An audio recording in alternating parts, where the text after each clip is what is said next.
சில பேரை இப்படி சொல்றது உண்டு, அடுத்தவங்களை அனுசரித்து நடந்துக்க தெரியல, அவன் என்ன சார் மனுஷன் அப்படிம்பாங்க. சக மனிதர்களோட எப்படி பழகிறது அப்படின்னு தெரியாததுனாலேயே பல பேர் இன்னைக்கு சங்கடப்பட்டுக்கிட்டு இருக்கிறாங்க. வசதி வாய்ப்பெல்லாம் சரியா இருக்கும், ஆனால் வாழ்க்கை சரியா இருக்காது. இன்னொருத்தர்கிட்ட எப்படி பேசுறது பழகிறதுங்கிறது தெரியாததுனால தான் இந்த அவஸ்தை. சரி, இந்த அவஸ்தை இல்லாமல் வாழறது எப்படி? இதுக்கு அனுபவசாலிகள் சில வழிமுறைகளை சொல்றாங்க.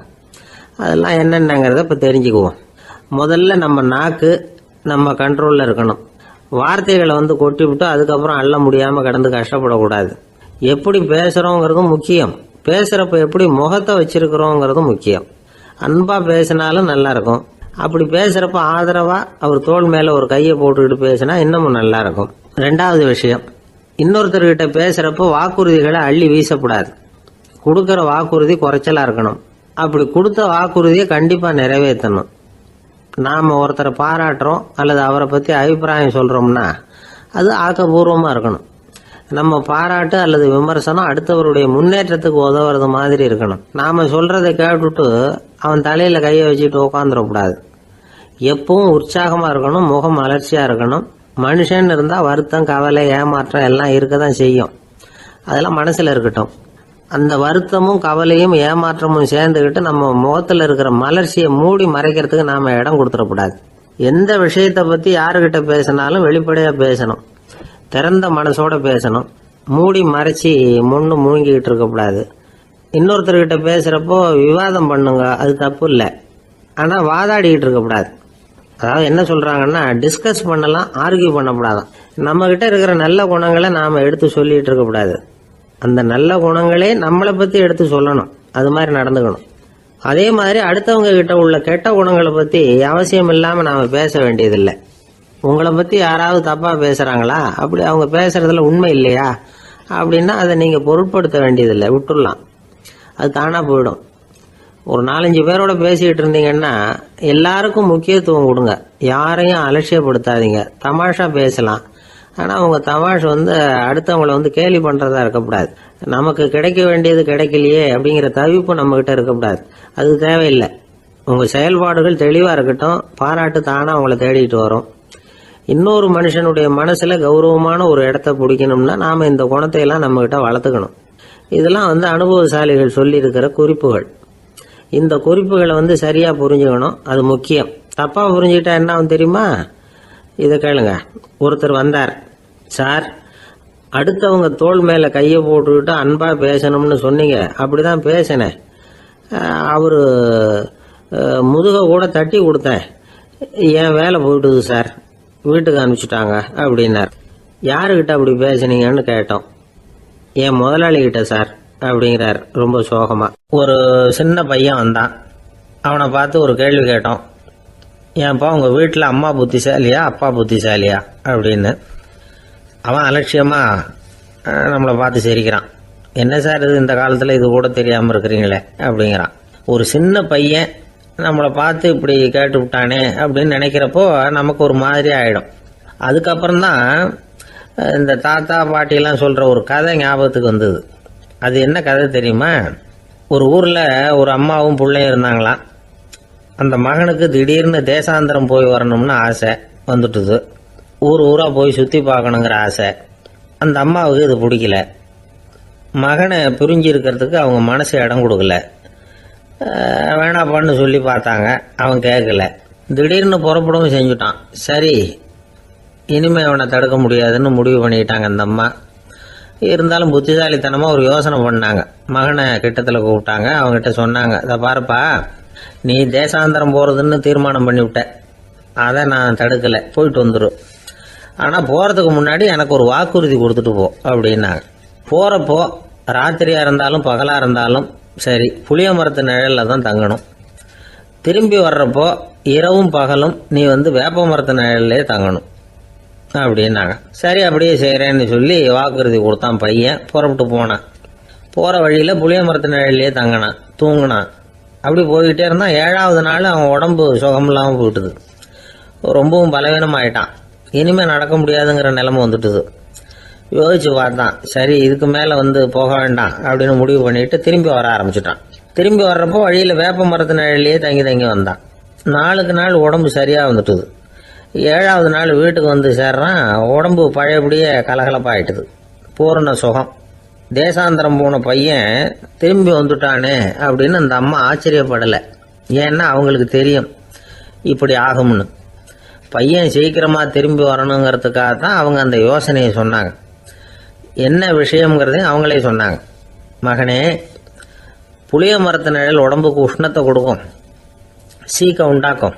அதனால் நீ தொடர்ந்து புளிய மரத்து நிழலில் தங்கினாவே நோய்க்கு ஆளாயிட்ட. அதனால் நல்ல பயணத்தை முடிச்சுக்கிட்டு திரும்பி வரணுங்கிற முடிவுக்கு வந்துட்ட. திரும்பி வர்றப்போ நீ தங்கினது வேப்ப மரத்து நிழல். அது உடம்புக்கு குளிர்ச்சியை தரக்கூடியது, நோயை தீர்க்கக்கூடியது. அதனால் சுகமாக வீட்டுக்கு சேர்ந்துட்ட. உன்னோட தேசாந்திர பயணத்தை தடுக்கிறதுக்காக தான் இப்படி பண்ணினேன் அப்படின்னாங்களாம் அந்த அம்மா. பார்த்தீங்களா அம்மாவோட புத்திசாலித்தனத்தை? அப்பாவாக இருந்தால் இப்படியா பண்ணுவார்? ஒரு அப்பா பையன்கிட்ட 10 ரூபா கொடுத்து இதை எடுத்துக்கிட்டு அடுத்த ஊருக்கு போய் அங்கே இருக்கிற மாமா கிட்ட இதை கொடுத்துட்டு வாடா, வழியில் எங்கேயாவது மரத்தடியில் படுத்து தூங்கி விடாதே அப்படின்னு எச்சரிக்கை பண்ணி அனுப்புனாராம். பையனுக்கு எச்சரிக்கையாக வாழறது எப்படிங்கிறத கற்றுக் கொடுக்கறதுக்காக இப்படி பண்ணார்.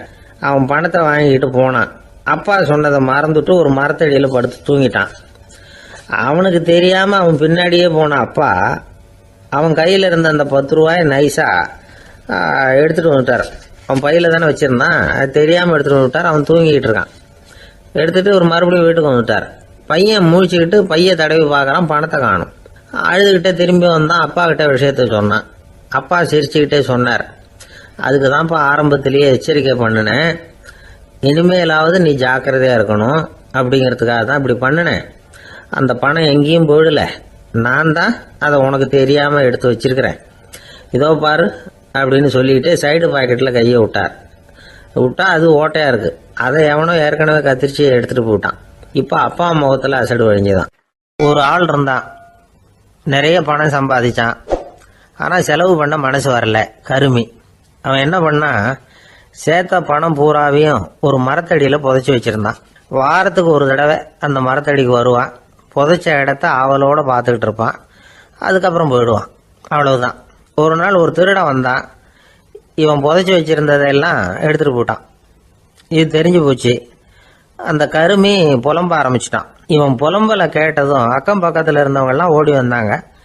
என்ன விஷயம்னு விசாரித்தாங்க. இவன் சொன்னான். ஒரு பெரியவர் கேட்டார், ஏப்பா வாரம் இந்த இடத்த பார்க்கறதாக சொன்னியே, எப்போவாவது இதில் இருக்கிற பணத்தை எடுத்து செலவு பண்ணியிருக்கியா அப்படின்னு கேட்டார். நான் அப்பப்போ அதை பார்க்கறது தான் வழக்கம், அதை தொட்டதே இல்லைன்னு அவன். சரி அப்படின்னா இப்போவும் நீ அதே மாதிரி வாரம் ஒரு தடவை இந்த இடத்த பார்த்துட்டு போகலாமே அப்படின்னாராம் அந்த பெரியவர். அதுவும் சரிதானே, எவ்வளவு காலமானாலும் அவன் அந்த பணத்தை எடுத்து செலவு பண்ண போகிறதில்ல. அப்படி இருக்கிறப்ப உள்ளே பணம் இருந்தாலும் ஒன்று தான், இல்லாமல் போனாலும் ஒன்று தான். இதிலிருந்து என்ன புரியுதுன்னா, ஒருத்தர்கிட்ட இருக்கிற பணத்தை கொண்டு அவர் பணக்காரரா ஏழையா அப்படின்னு முடிவு செய்கிறது சரியில்லை. அந்த செல்வத்தை அனுபவிக்கிற திறன், பயன்படுத்துகிற திறன், அதை வச்சு தான் அவர் ஏழையா பணக்காரரா அப்படிங்கிறத நிர்ணயம் பண்ணணும். அதுதான் சரி. செலவு பண்ண தெரியாதவன் சேகரம் பண்ணிகிட்டே இருக்கிறதுனால என்ன பிரயோஜனம்? தலைமுடியே இல்லாதவன் தாராளமாக சீப்புகளை வாங்கி சேகரம் பண்ணுறது மாதிரி தானே இது. சில சமயம் செலவு பண்ண நாம் தயாராக இருந்தால் கூட அந்த செல்வம் நமக்கு பயன்படுறதில்ல. அரேபியாவில் ஒரு நகை வியாபாரி விலை உயர்ந்த முத்துக்களை எல்லாம் அவர் வச்சு வியாபாரம் பண்ணிகிட்டு இருந்தார். அவர் ஒரு சமயம் ஒரு பாலைவனம் வழியாக போயிட்டு இருக்கிறார் ஒட்டகத்தில். அப்போ திடீர்னு கடுமையான புயல் வீச ஆரம்பிச்சுட்டுது. திசை தவறி இவர் எங்கேயோ வந்துட்டார். கூட வந்தவங்களையும் காணலை, எங்கே போனாங்களோ தெரியல. இவர் ரொம்ப பயந்து போய் அங்கேயும் எங்கேயுமா அலைஞ்சு தெரிகிறார். வழியே தெரியல. பசி கடுமையாயிட்டுது. ஒட்டகத்து முதுகில் ஒரு மூட்டை இருந்தது. அதை பிரித்து பார்த்தார். உள்ளே ஏதாவது இருக்கான்னு தேடி பார்க்குறார். அது வரைக்கும் கண்ணில் தட்டுப்படாத அபூர்வமான ஒரு பை கண்ணில் பட்டுது. ஆஹா, அதில் ஏதாவது சாப்பிட்றதுக்கு இருக்கும் அப்படின்னு நினச்சி ஆவலாக அதை பிரித்து பார்க்குறார். அந்த பையில் விலை உயர்ந்த முத்துக்கள் நிறைய இருந்துதான். அப்போ தான் அவர் நினச்சாராம், விலை உயர்ந்த முத்துக்கள் கூட சாப்பிட்றதுக்கு உணவாக முடியாது அப்படிங்கிறத புரிஞ்சுக்கிட்டாராம். எந்த நேரத்தில் எது நமக்கு தேவையோ அது நமக்கு தாராளமாக கிடைக்கணும். அப்படி அது கிடைக்கிறதுக்கு நம்மக்கிட்ட இருக்கிற செல்வம் பயன்படணும். அது நமக்கும் பயன்படலாம், நம்ம மூலமா அடுத்தவங்களுக்கும் பயன்படலாம். அதுதான் செல்வத்தின் பயன். ஒரு மரத்தடியில் ஒருத்தன் உட்காந்து அழுதுகிட்டு இருந்தான். அந்த பக்கமாக வந்த இன்னொருத்தன் ஏப்பா அழுதுகிட்டு இருக்கிறேன்னு கேட்டான். இந்த இடத்துல தான் பூமிக்கு அடியில் பணம் இருக்குது, புதைச்ச இடம் தெரியல, அதான் அழறேன் அப்படின்னா. நல்லா ஞாபகப்படுத்தி பாரு, எந்த இடத்துல புதைச்ச அப்படின்னு கேட்டான் இவன். அது எப்படி எனக்கு தெரியும், புதைச்சி வச்சிருக்கிறவன் நான் இல்லையே, எங்கள் எழுத்து வீட்டுக்காரன் அப்படின்னானா இவன். ஒரு பல்கலைக்கழகம், அங்கே ஒரு இலக்கிய பேராசிரியர், அவர் பாடம் நடத்திக்கிட்டு இருந்தார். ராபர்ட் ப்ரௌனிங் எழுதிய கவிதைகளை பற்றி சொல்லிகிட்டு இருக்கிறார். மாணவர்களும் ரொம்ப அக்கறையாக அதை கேட்டுக்கிட்டு இருக்கிறாங்க. ஒரு குறிப்பிட்ட கவிதையை பற்றி சொல்லும் பொழுது அந்த பேராசிரியருக்கே ஒரு சந்தேகம். அதாவது அந்த கவிதையின் சரியான அர்த்தம் என்னங்கிறதுல சந்தேகம். பேராசிரியர் யோசனை பண்ணார். அந்த கவிதையை முழுசாக புரிஞ்சிக்க முடியல. அதனால் மாணவர்களை பார்த்து சொன்னார், மாணவர்களே, ஒரு நாள் பொறுத்துங்க, இந்த கவிதையை எழுதின கவிஞர் எங்கள் வீட்டுக்கு பக்கத்தில் தான் இருக்கிறார். இன்னைக்கு சாயந்தரம் நான் அவரை நேரிலேயே போய் பார்க்குறேன். பார்த்து இதுக்கு என்னங்க அர்த்தம்னு கேட்டுட்டு வந்துடுறேன். அதுக்கப்புறம் உங்ககிட்ட சொல்கிறேன் அப்படின்னாராம். அன்னைக்கு சாயந்தரமே அந்த பேராசிரியர் கவிஞரை தேடிக்கிட்டு போயிட்டார். கவிஞர் அவங்க வீட்டில் அவர் பாட்டு உட்காந்துருந்தாராம். இவர் போய் அவர் முன்னாடி உட்காந்தார். அப்புறம் கேட்டார், ஐயா, அந்த கவிதையின் முழு பொருள் என்னன்னு தெரிஞ்சுட்டு போகிறதுக்காக வந்திருக்கிறேன் அப்படின்னாராம். எந்த கவிதை அப்படின்னாராம் அவர். இவர் அந்த கவிதையை சொல்லியிருக்கார். கவிஞர் கொஞ்சம் யோசனை பண்ணிவிட்டு அப்புறம் சொன்னாராம், பேராசிரியரே, நீங்கள் கொஞ்சம் தாமதமாக வந்துட்டீங்கன்னாராம். இவருக்கு ஒன்றும் புரியல. நீங்கள் என்ன சொல்கிறீங்க, நான் தாமதமாக வந்துட்டேன்னா? நீங்கள் தான் உயிரோடு இருக்கிறீங்களே, அப்படி இருக்கும்பொழுது நான் தாமதமாக வந்துட்டேன்னா அது எப்படி அப்படின்னு இவர் குழம்பி இருக்கிறார். இப்போ கவிஞர் சொன்னாராம், ஐயா, நான் உயிரோடு இருக்கிறேன்னா இல்லையாங்கிறது முக்கியம் இல்லை. நான் அந்த கவிதை வரிகளை எழுதினப்போ 2 பேருக்கு அதோட அர்த்தம் தெரிஞ்சிருந்தது. இப்போ ஒரே ஒருத்தருக்கு தான் அதோட அர்த்தம் தெரியும் அப்படின்னாராம். பேராசிரியர் யோசனை பண்ணியிருக்கார். அப்படின்னா அந்த ஒருத்தர் கவிஞர் ராபர்ட் ப்ரௌனிங்கை தவிர வேற யாரா இருக்க முடியும்? இவர் தான் அப்படிங்கிறத அவர் மனசில் நினச்சிக்கிட்டார். அதனால சொன்னார், ஐயா, நான் தாமதமாக வரல, அந்த கவிதையின் பொருள் என்ன அது சொல்லுங்கன்னார். பேராசிரியரே, நான் சொல்றது உங்களுக்கு புரியலன்னு நினைக்கிறேன். நான் இந்த வரிகளை எழுதினப்போ 2 பேருக்கு அதோட அர்த்தம் தெரிஞ்சிருந்தது. அந்த 2 பேர் யாருன்னா, ஒருத்தர் ராபர்ட் ப்ரௌனிங், அதாவது நான், இன்னொருத்தர் கடவுள். இப்போ அது கடவுளுக்கு மட்டும்தான் தெரியும். நானே இதை பற்றி பல தடவை யோசனை பண்ணி பார்த்தேன். இது ரொம்ப அழகானது, ஆனாலும் ரொம்ப வழுக்கலானது. அதை பிடிச்சிட்டோம்னு நினச்சிக்கிட்டு இருக்கும் பொழுதே காற்று மாதிரி அது உங்ககிட்ட இருந்து ஓடி போயிடுது. எனக்கு ரொம்பவும் வருத்தமாக தான் இருக்குது. நிச்சயமாக நான் தான் இந்த வரிகளை எழுதியிருக்கிறேன். அதில் அர்த்தம் இருக்குங்கிறது எனக்கு தெரியும், அதை நான் உணர்றேன். ஆனால் நீங்கள் என்னை மன்னிக்கணும், எனக்கே கூட அதை என்னால் விளக்க முடியல. அப்படி இருக்கும் பொழுது உங்களுக்கு எப்படி அதை நான் விளக்க முடியும் அப்படின்னாரா அந்த கவிஞர். அனுபவிக்கப்படக்கூடிய எல்லாமே விளக்கப்படக்கூடிய ஒன்றல்ல, விளக்கப்படும் எல்லாமே அனுபவிக்கப்படக்கூடிய ஒன்றல்ல அப்படிங்கிறது ஞானிகளுடைய கருத்து. அதுக்காக தான் அந்த சம்பவம்.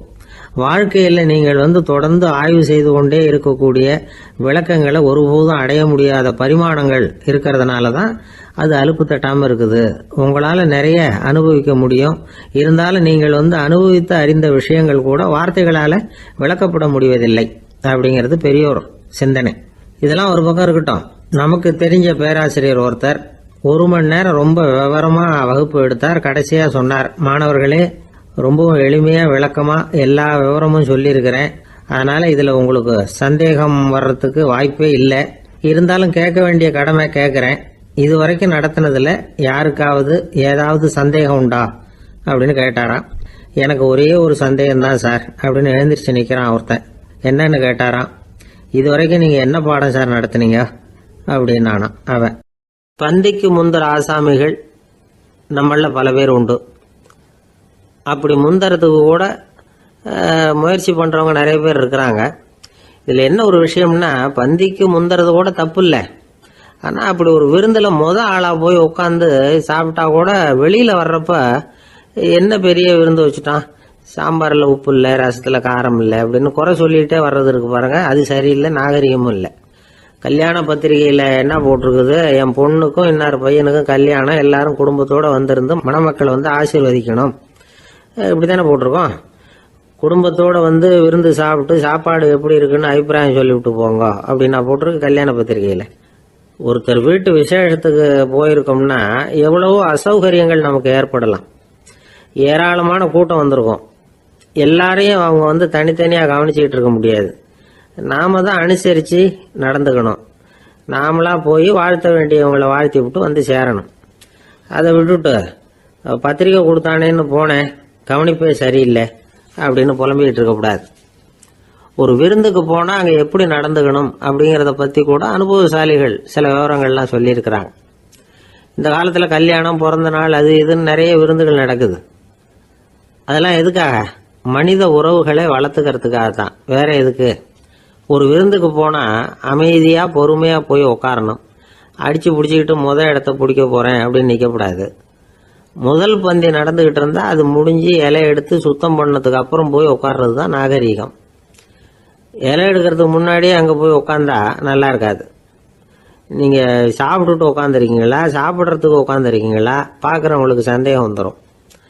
அதே மாதிரி இலையில எல்லா ஐட்டமும் பரிமாறினதுக்கு அப்புறம் சாப்பிட ஆரம்பிக்கணும். ஒவ்வொரு ஐட்டமாக வைக்க வைக்க நாம் பாட்டுக்கு எடுத்து உள்ளே தள்ளிகிட்டே இருந்தோம்னா எதை வச்சோம் எதை வைக்கலன்னு பரிமாறினவரே குழம்பி போயிடுவார். ஏன்னா எப்போ பார்த்தாலும் இலை காலியாகவே இருக்கும். சாப்பிட்றப்போ உங்கள் சாப்பாட்டையே நீங்கள் கவனிக்கணும். அடுத்தவங்க இலையில என்ன இருக்குது, பக்கத்தில் இருக்கிறவர் எதை அதிகமாக சாப்பிட்றார், இதெல்லாம் நமக்கு என்னத்துக்கு? எல்லாரும் சாப்பிட்டு முடிக்கிற வரைக்கும் பொறுமையாக இருக்கிறது தான் நல்லது. நீங்கள் மட்டும் திடீர்னு பாதியில் எழுந்திரிச்சு பக்கத்தில் இருக்கிறவங்களுக்கு சங்கடமாக இருக்குமேங்கிறதெல்லாம் யோசிக்காமல் நீங்கள் பாட்டு எழுந்திரிச்சு போகக்கூடாது. பக்கத்தில் உள்ளவங்க உங்களை எழுந்திரிக்க சொன்னால் எழுந்திரிச்சு போகலாம். விருந்துகளில் சாப்பாட்டை வீணாக்கிறதே ஒரு நாகரிகமாக போட்டுது இந்த காலத்தில். சாப்பாட்டுக்கே கஷ்டப்பட்டுக்கிட்டு பல பேர் இந்த உலகத்தில் இருக்கிறப்போ சாப்பாட்டை வீணாக்கிறது எவ்வளோ பெரிய மோசங்கிறத நினச்சி பார்க்கணும். வேணுங்கிற அளவுக்கு கேட்டு வாங்கி சாப்பிட்றது தான் முறை. விருந்தில் இந்த பஃபே அப்படின்னு சொல்லி ஒரு முறை சொல்கிறாங்கல்ல, அதாவது உணவு வகைகளையெல்லாம் பொதுவாக ஒரு இடத்துல வச்சுடுறது, நமக்கு தேவையானதை நாமே எடுத்து ஒரு தட்டில் போட்டுக்கிட்டு சாப்பிட வேண்டியது. இதில் கூட சில பேர் தேவைக்கு அதிகமாக எடுத்து போட்டுக்கிட்டு வீணாக்குறாங்க. சில சமயம் கடைசியாக சாப்பிட போகிறவங்களுக்கு எல்லா ஐட்டமும் கிடைக்காம போகலாம். அதை போய் பெருசு பண்ணிகிட்டு இருக்கக்கூடாது. என்ன சார் இந்த அளவுக்கு கூடவா நாகரிகம் தெரியாமல் இருக்கிறோம், இதை போய் பெருசாக சொல்ல வந்துட்டீங்களே அப்படின்னு நினைக்கலாம். ஒருத்தர் 2 பேருக்கு இந்த விவரம் தேவைப்படலாம். அவங்க காதலையும் இது விழட்டுமேங்கிறதுக்காக தான் இது. ஒரு பெரிய கல்யாண விருந்து நடந்துக்கிட்டு இருந்தது. விருந்து மண்டபத்து வாசலில் ஒருத்தர் நின்றுக்கிட்டு வர்றவங்களையெல்லாம் ரொம்ப மரியாதையாக வணங்கி உள்ளே அனுப்பி வச்சுக்கிட்டு இருந்தார். எப்படி தெரியுமா? வர்றவங்க கையெல்லாம் பிடிச்சி முத்தம் கொடுத்து அதுக்கப்புறம் உள்ளே அனுப்பி வச்சுக்கிட்டு இருந்தாராம். கூட்டம்லாம் முடிஞ்சதுக்கப்புறம் அவர்கிட்ட போய் கேட்டிருக்கிறாங்க, சார் நானும் எவ்வளவோ விருந்துகளுக்கு போயிருக்கிறேன், இருந்தாலும் இவ்வளவு மரியாதையாக வர்றவங்க கைக்கெல்லாம் முத்தம் கொடுத்து வரவேற்கிறத இங்கே தான் பார்க்குறேன் அப்படின்னு சொன்னாங்க. அதுக்கு அவர் சொன்னார், அட போங்க சார், நான் முத்தம் கொடுக்கல, முந்தின பந்திக்கு சாப்பிட்டவங்களே அடுத்த பந்திக்கும் வர்றாங்களான்னு மோந்து பார்த்து அனுப்பி வச்சுக்கிட்டு இருந்தேன் அப்படின்னார். ஒருத்தன் எப்படி நடந்துக்கிறாங்கிறத வச்சு தான் அந்த ஆள் எப்படிங்கிறத நாம் முடிவு பண்ணுறோம். ஆளுமைன்னு சொல்கிறோம்ல, அதுக்கு சூழ்நிலைகளை ஆளுகின்ற தன்மை அப்படின்னு விளக்கம் கொடுக்குறார் ஒரு உளவியல் நிபுணர். சரி, ஒரு மனிதனுடைய ஆளுமையை உருவாக்குகிற விஷயங்கள் என்னென்ன?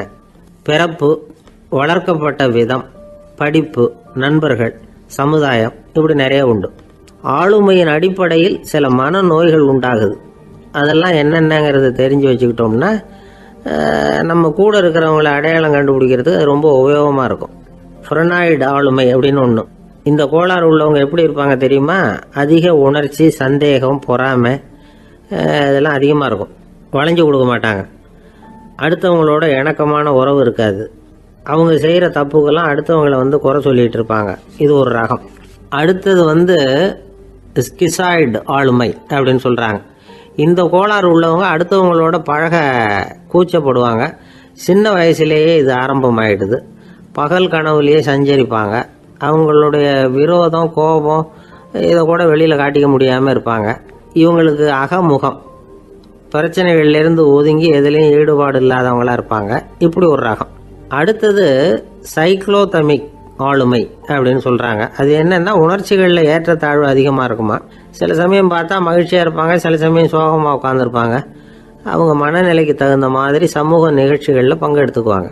இன்னொரு வகை என்னென்னா எண்ணப்பீடிகை ஆளுமை அப்படின்னு பேர் வச்சிருக்கிறாங்க. அதுக்கு இவங்களுக்கெல்லாம் கரெக்டாக இருக்கணும், எல்லாம் சட்டத்திட்டம் இதுலேயும் ஒரு ஒழுங்குமுறை, இப்படி எதிர்பார்க்குற மனோபாவம். இவங்க எதிர்பார்ப்புக்கும் அரண்முறைக்கும் மற்றவங்க கட்டுப்படணும்னு நினைப்பாங்க. இந்த நிலைமை நீடிச்சா என்ன ஆகும் தெரியுமா? அலைக்கழிக்கிற எண்ணங்கள் திரும்ப திரும்ப ஒரே செயலை செய்ய தூண்டுற மன தளர்ச்சிக்கு ஆளாயிடுறாங்க. அடுத்தது ஹிஸ்டீரியா ஆளுமை. சின்ன விஷயத்தையெல்லாம் பெருசுபடுத்தி நாடகமாக்குற நடிகர்கள் இவங்க.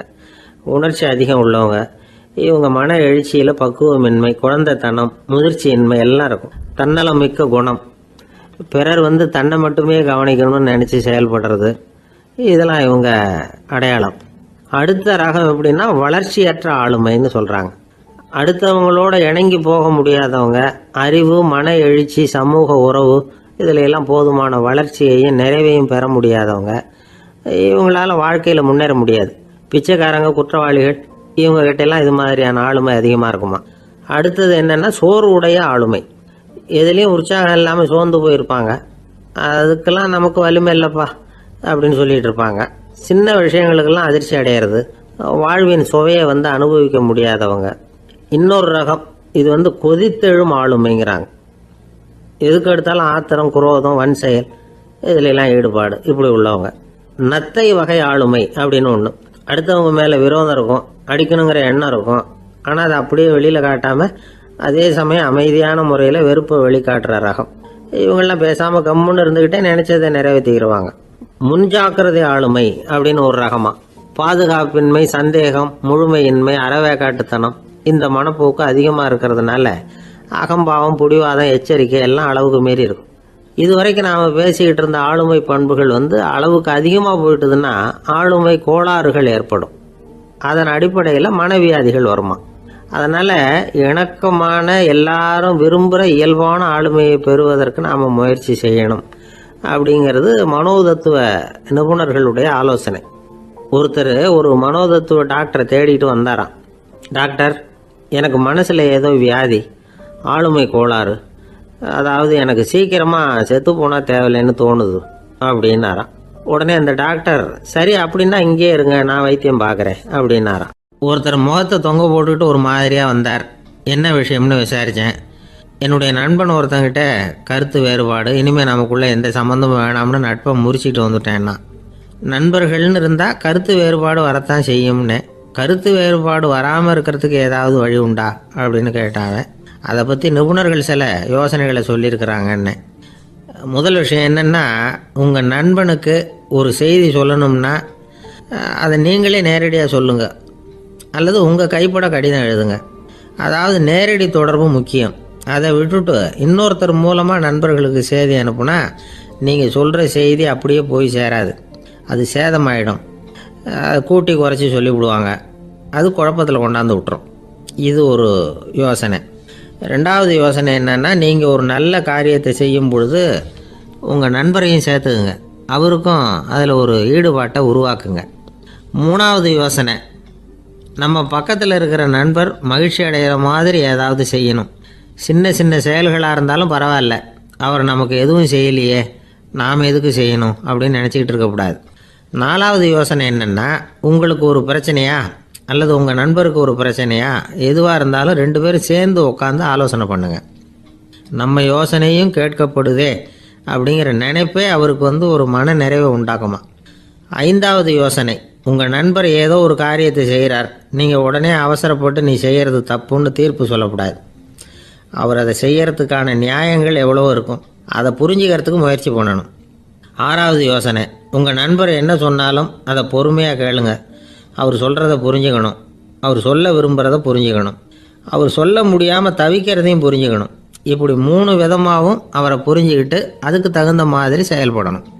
7வது யோசனை என்னென்னா, உங்கள் நண்பர் உங்ககிட்ட ஏதோ ஒரு கருத்தை சொல்கிறார், அது உங்களுக்கு பிடிக்கல, அதுக்காக உடனே நீ சொல்கிறது சரியில்லை, நான் ஒத்துக்க மாட்டேன் அப்படின்லாம் மறுத்துக்கிட்டு இருக்கக்கூடாது. அவர் சொல்கிறத கேட்கணும், பொறுமையாக சிந்திக்கணும், அதுக்கப்புறம் பதில் சொல்லணும். இப்படிலாம் நடந்துக்கிட்டால் நண்பர்களுக்குள்ள கருத்து வேறுபாடு வர்றதுக்கு வாய்ப்பே இருக்காது அப்படின்னு வல்லுநர்கள் தொகுத்து சொல்லியிருக்கிறாங்க இந்த யோசனைகளை. எனக்கு தெரிஞ்ச சில நண்பர்கள் உண்டு, அவங்களுக்குள்ளேயும் கருத்து வேறுபாடுகள் வராமல் இருக்கிறதுக்கு சில நுட்பங்களை கையாளுறது உண்டு. ஒருத்தர் சொன்னார், அந்த டாக்டர் சின்ன வயசுலேருந்து என் கூட பழகினவர், நாங்கள் 2 பேரும் இணை பிரியாத நண்பர்கள். இருந்தாலும் எனக்கு உடம்பு சரியில்லைன்னா நான் அவர்கிட்ட வைத்தியம் பார்த்துக்க மாட்டேன் அப்படின்னார் ஒருத்தர். ஏன் அப்படின்னு கேட்டேன். எங்கள் நட்பு கெட்டுப்போடக்கூடாது இல்லையா, அதனால தான் அப்படின்னாரு இவர். ஒரு சிகை அலங்கார கூடம். ரொம்ப சுறுசுறுப்பாக எல்லாரும் வேலை செஞ்சுக்கிட்டு இருக்கிறாங்க. முடி வெட்டிக்க வந்திருக்கிறவங்க நிறைய பேர் எல்லாரும் வரிசையாக உட்காந்துருக்குறாங்க. அந்த சமயத்தில் திடீர்னு கதவை திறந்துக்கிட்டு ஒருத்தர் உள்ளே வர்றார். அவர் ஒரு பெரிய மனிதர். அவரும் முடி வெட்டிக்கிறதுக்காக தான் உள்ளே வந்திருக்கிறார். அவரை பார்த்த உடனே அங்கே வரிசையில் உட்காந்துருந்தவங்க எல்லாரும் எழுந்திரிச்சு அவர்கிட்ட வந்துட்டாங்க. அவரை சுற்றி நின்றுக்கிட்டாங்க. எப்படி இருக்கிறீங்க, நல்லா இருக்கீங்களா அப்படின்னு விசாரிக்க ஆரம்பிச்சிட்டாங்க. எல்லாம் முடிஞ்சதும் வந்தவர் கேட்டார், வரிசையில் கடைசியாக இருக்கிறவர் யார் அப்படின்னு கேட்டார். ஏன்னு கேட்டாங்க. நான் அதுக்கு அடுத்தபடியாக உட்காரணும், அதுக்காக தான் கேட்குறேன் அப்படின்னார். உடனே அங்கே இருந்தவங்கள்லாம் என்ன சொன்னாங்க தெரியுமா? நீங்கள் வரிசையில் காத்திருக்கக்கூடாது, நீங்கள் அரசாங்கத்தின் தலைவர், உங்களுக்கு நேரம் முக்கியம், அதனால் நீங்கள் முன்னாடி போங்க அப்படின்னு சொன்னாங்க. ஆனால் அதை அவர் கேட்கல. தோழர்களே, உங்களுடைய கருத்துக்கு ரொம்ப நன்றி. எல்லாரும் வரிசையாக தான் வரணும், அதுதான் முறை. வரிசையில் வரணுங்கிற நடைமுறையை நானும் பின்பற்ற விரும்புகிறேன். நாம் எல்லாரும் சமமானவர்கள் அப்படின்னார். இப்படி சொல்லிவிட்டு வரிசையில் கடைசியாக இருந்த ஒரு நாற்காலியில் போய் உட்காந்துக்கிட்டார். தன் சட்டை பையில் இருந்த ஒரு செய்தித்தாளை எடுத்தார், படிக்க ஆரம்பிச்சிட்டார். ஆனால் அங்கே இருந்தவங்களால இதை பார்த்துக்கிட்டு சும்மா இருக்க முடியல. ஒருத்தர் எழுந்திரிச்சு வந்தார். ஐயா, இப்போ என்னுடைய முறை வந்திருக்குது, நான் தான் போக வேண்டிய முறை.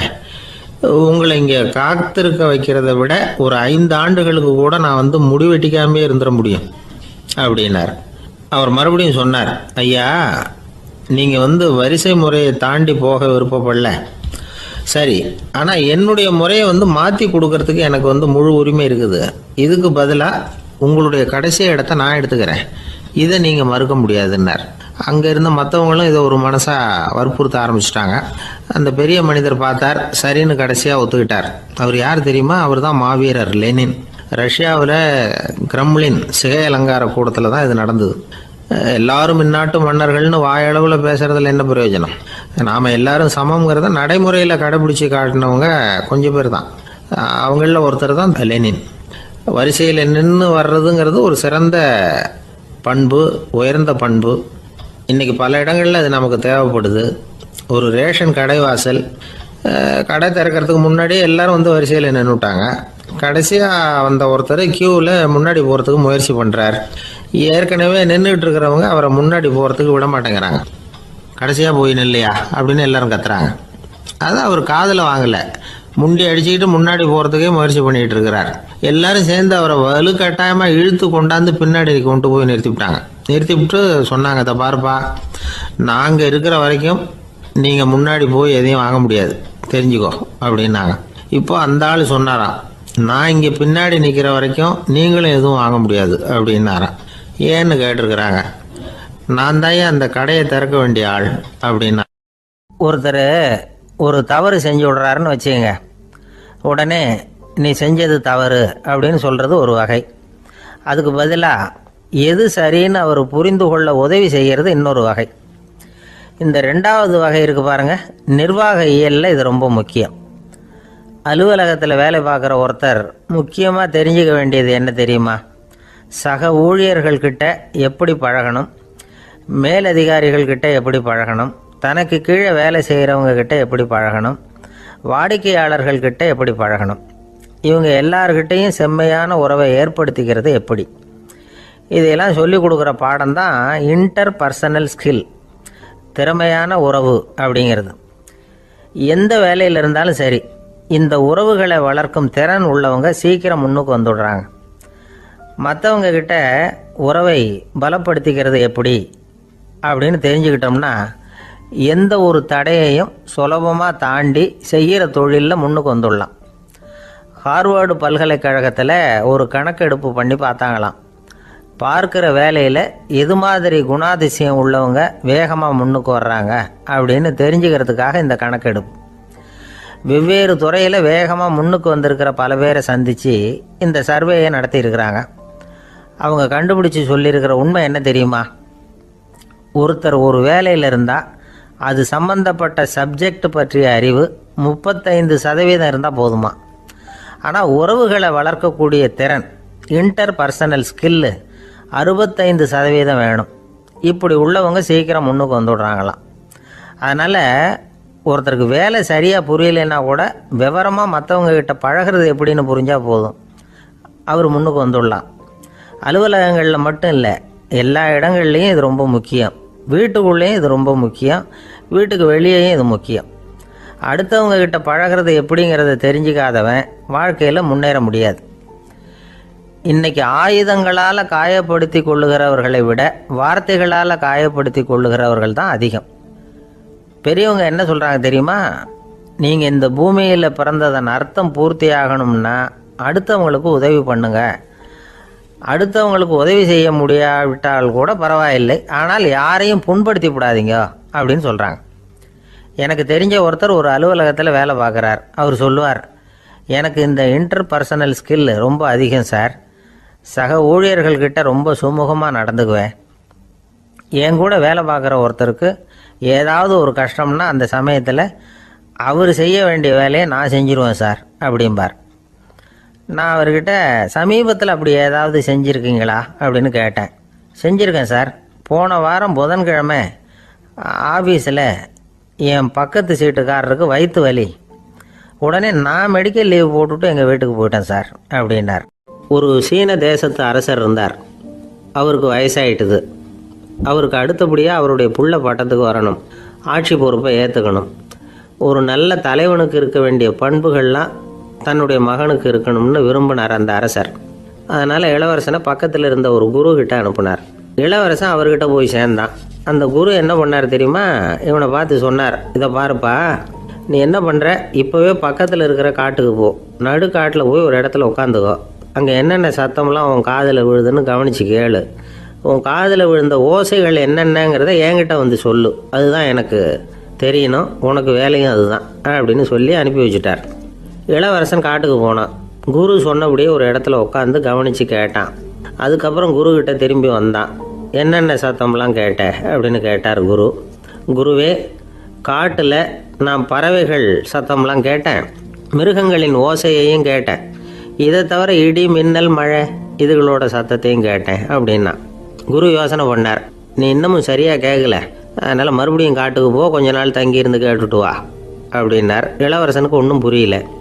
இருந்தாலும் குருவின் கட்டளையாச்சே, மறுக்க முடியுமா? உடனே அவன் மறுபடியும் காட்டுக்கு போனான். ஒரு இடத்துல உட்காந்தான். கொஞ்ச நேரம் உன்னிப்பாக கவனித்து கேட்டான். சில நாள் கழித்து குருக்கிட்ட திரும்பி வந்தான். குருவே, இந்த தடவை சில துல்லியமான சத்தங்களை எல்லாம் கேட்டான்.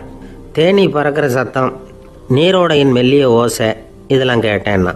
குரு சிரித்தார். நீ மறுபடியும் காட்டுக்கு போ, இன்னும் சில நாள் அங்கே இரு, முழுமையாக கவனமாக கேட்டுட்டு வா அப்படின்னு சொல்லி அனுப்பி வச்சுட்டார். இளவரசனுக்கு குழப்பம் அதிகமாயிட்டுது. ஒன்றுமே புரியல. மறுபடியும் காட்டுக்கு போனான். மௌனமாக ஒரு இடத்துல உட்காந்துட்டான். அப்படியே தியானத்தில் ஆழ்ந்துட்டான். சில நாளில் அவனுக்கு இதுவரை கேட்காத ஓசைகள்லாம் கேட்க ஆரம்பிச்சிட்டுது. இதைத்தான் நான் கேட்கணும்னு என்னுடைய குரு எதிர்பார்த்துருக்கிறாருங்கிறத புரிஞ்சுக்கிட்டான். உடனே குருக்கிட்ட ஓடனான். குருவே, இந்த தடவை காதுகளுக்கு கேட்க முடியாத சில ஓசைகளை கூட என்னால் உணர முடிஞ்சுது. பூ மலருகிற ஓசை, சூரியனால் பூமி சூடாகிறப்போ எழுகிற ஓசை, காலை பனித்துளியை இந்த புல்லுலாம் குடிக்கிற ஓசை, இது எல்லாம் என்னால் நல்லா கேட்க முடிஞ்சுது அப்படின்னா. குருவுக்கு இப்போ தான் திருப்தி ஏற்பட்டு தான். இளவரசனை பார்த்து சொன்னார், இதை பாருப்பா, இப்போ தான் நாட்டை ஆளுகிற தகுதி உனக்கு வந்திருக்குது அப்படின்னு சொல்லி அதுக்கு விளக்கமும் கொடுத்தாராம். எந்த அரசன் தன்னுடைய மக்களின் இதயம் பேசுகிற மௌன மொழியை, மௌன வார்த்தைகளை கேட்குறானோ அவன்தான் ஆள தகுதி உள்ளவன். எந்த அரசன் தன்னுடைய மக்களின் உணர்ச்சிகளை உண்மையாக உணர்றானோ அவன்தான் முதன்மையான அரசன். போலி வார்த்தைகளை மட்டும் கேட்டுட்டு பல மௌன ராகங்களை காதில் வாங்கிக்காதவன் அரசனே இல்லை. எந்த நாட்டில் எப்போ ஒரு அரசன் தன்னுடைய மக்களின் உணர்ச்சிகளை கேட்க மறுக்கிறானோ அன்னையிலேருந்தே அந்த நாடு அழிய தொடங்குது அப்படின்னு அர்த்தம். இதுதான் அந்த குரு இளவரசனுக்கு போதிச்சது. வாயால் பேசுகிறத மட்டும் கேட்டு ஏமாறக்கூடாது, உணர்ச்சிகளையும் கேட்கறதுல தான் மனப்பக்குவம் உண்டாகும். மக்கள் உணர்ச்சிகளை புரிந்து கொள்ளாத அரசர்கள் நீடிச்சிருக்க முடியாது. அது மாதிரி நாடுகளில் அடிக்கடி குழப்பம் தான் உண்டாகும். அப்படி இருந்தால் அடிக்கடி ஆட்சி மாறிக்கிட்டு இருக்கும். அப்படிப்பட்ட ஒரு தேசம், அங்கே ஒரு சிறைச்சாலையில் 3 கைதிகள் பேசிக்கிட்டு இருந்தாங்க. ஒருத்தன் சொன்னான், நான் இந்த நாட்டு ராஜாவை எதிர்த்து பேசிக்கிட்டு இருந்தேன், அதனால் என்னை பிடிச்சி கொண்டாந்து இங்கே போட்டுட்டாங்க அப்படின்னா ஒருத்தன். இன்னொருத்தன் சொன்னான், நான் இந்த நாட்டு ராஜாவை ஆதரித்து பேசிக்கிட்டு இருந்தேன், அதனால் என்னை பிடிச்சி கொண்டாந்து இங்கே தள்ளி விட்டாங்க அப்படின்னா. அது சரி, நீ என்ன தப்பு பண்ண அப்படின்னு சொல்லி 3வது ஆளை பார்த்து இவங்க கேட்டாங்க. அதுக்கு அந்த ஆள் சொல்கிறான், நான் தான் இந்த நாட்டு ராஜா அப்படின்னானா. ஒரு நண்பர், அவர்கிட்ட பேசிக்கிட்டு இருந்தேன். மனித உறவுகள் பற்றி அவர் சொல்லிகிட்டு இருந்தார். அமெரிக்காவில் தந்தை மகன் உறவு எப்படி இருக்குது அப்படிங்கிறத விளக்கிறதுக்கு அவர் ஒரு கதையை சொன்னார். ஒரு அப்பா பகல் பூராவும் அலுவலகத்தில் வேலை, ஓடி ஆடி உழைச்சிக்கிட்டு களைச்சி போய் ராத்திரி 10 மணிக்கு மேலே வீடு திரும்பினான். வீட்டு வாசலில் அவரோட மகன் காத்துக்கிட்டு இருக்கிறான். இன்னமும் தூங்கலை. அப்பா வாசல்லையே தடுத்து நிறுத்தி, அப்பா உனக்கு சம்பளம் எவ்வளவு அப்படின்னு கேட்குறான்.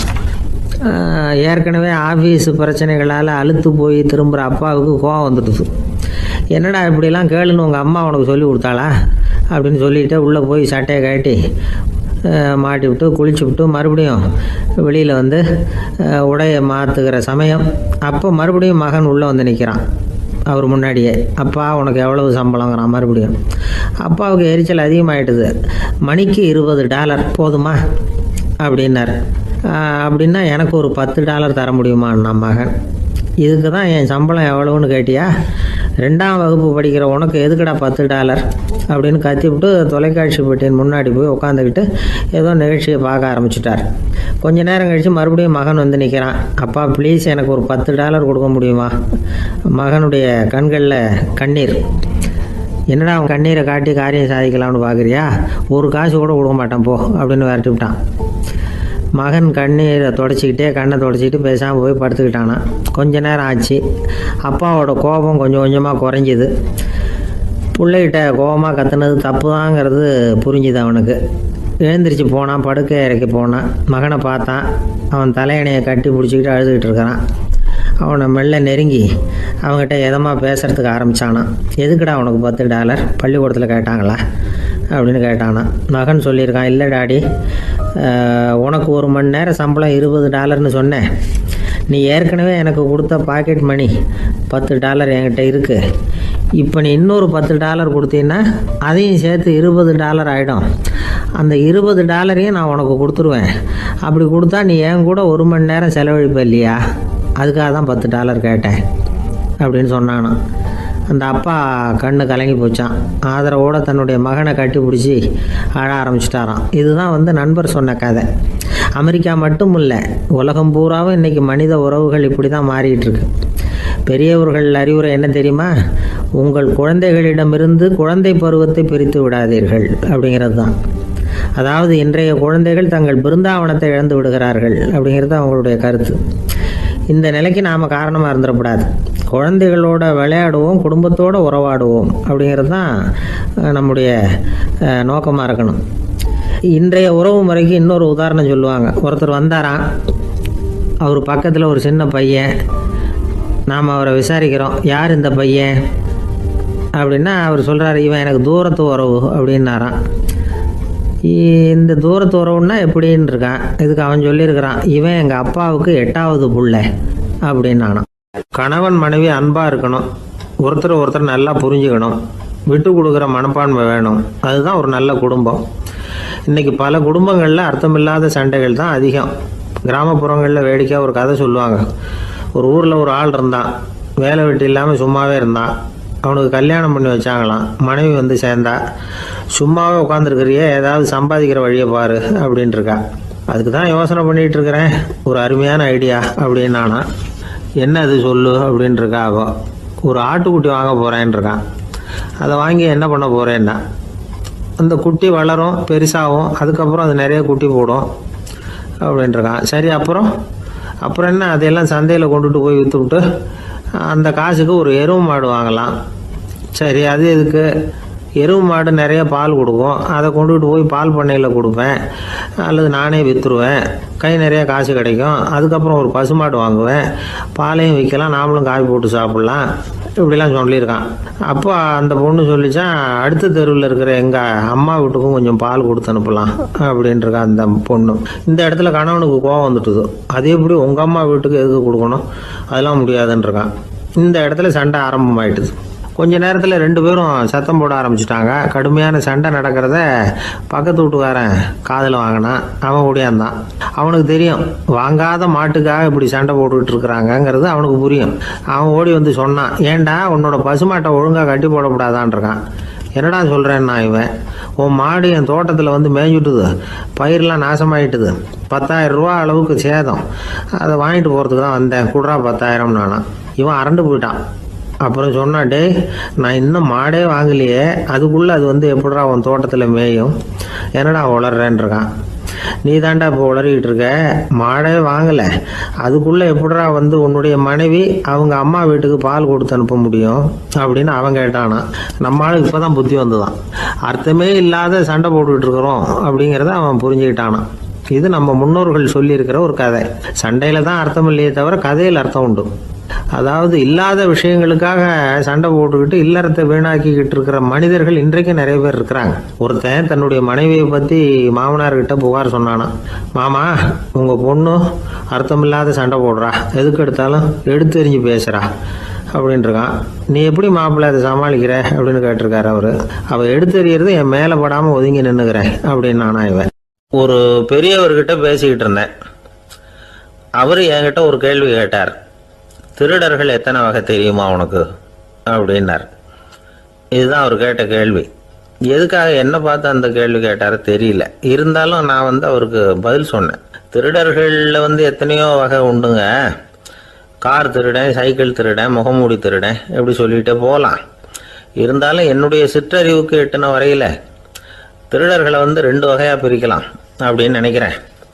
ஒன்று ராத்திரியில் திருடுற திருடன், இன்னொருத்தன் பகலில் திருடுற திருடன். அதாவது பகல் திருடன், ராத்திரி திருடன் அப்படின்னு பெரியவர் சிரித்தார்.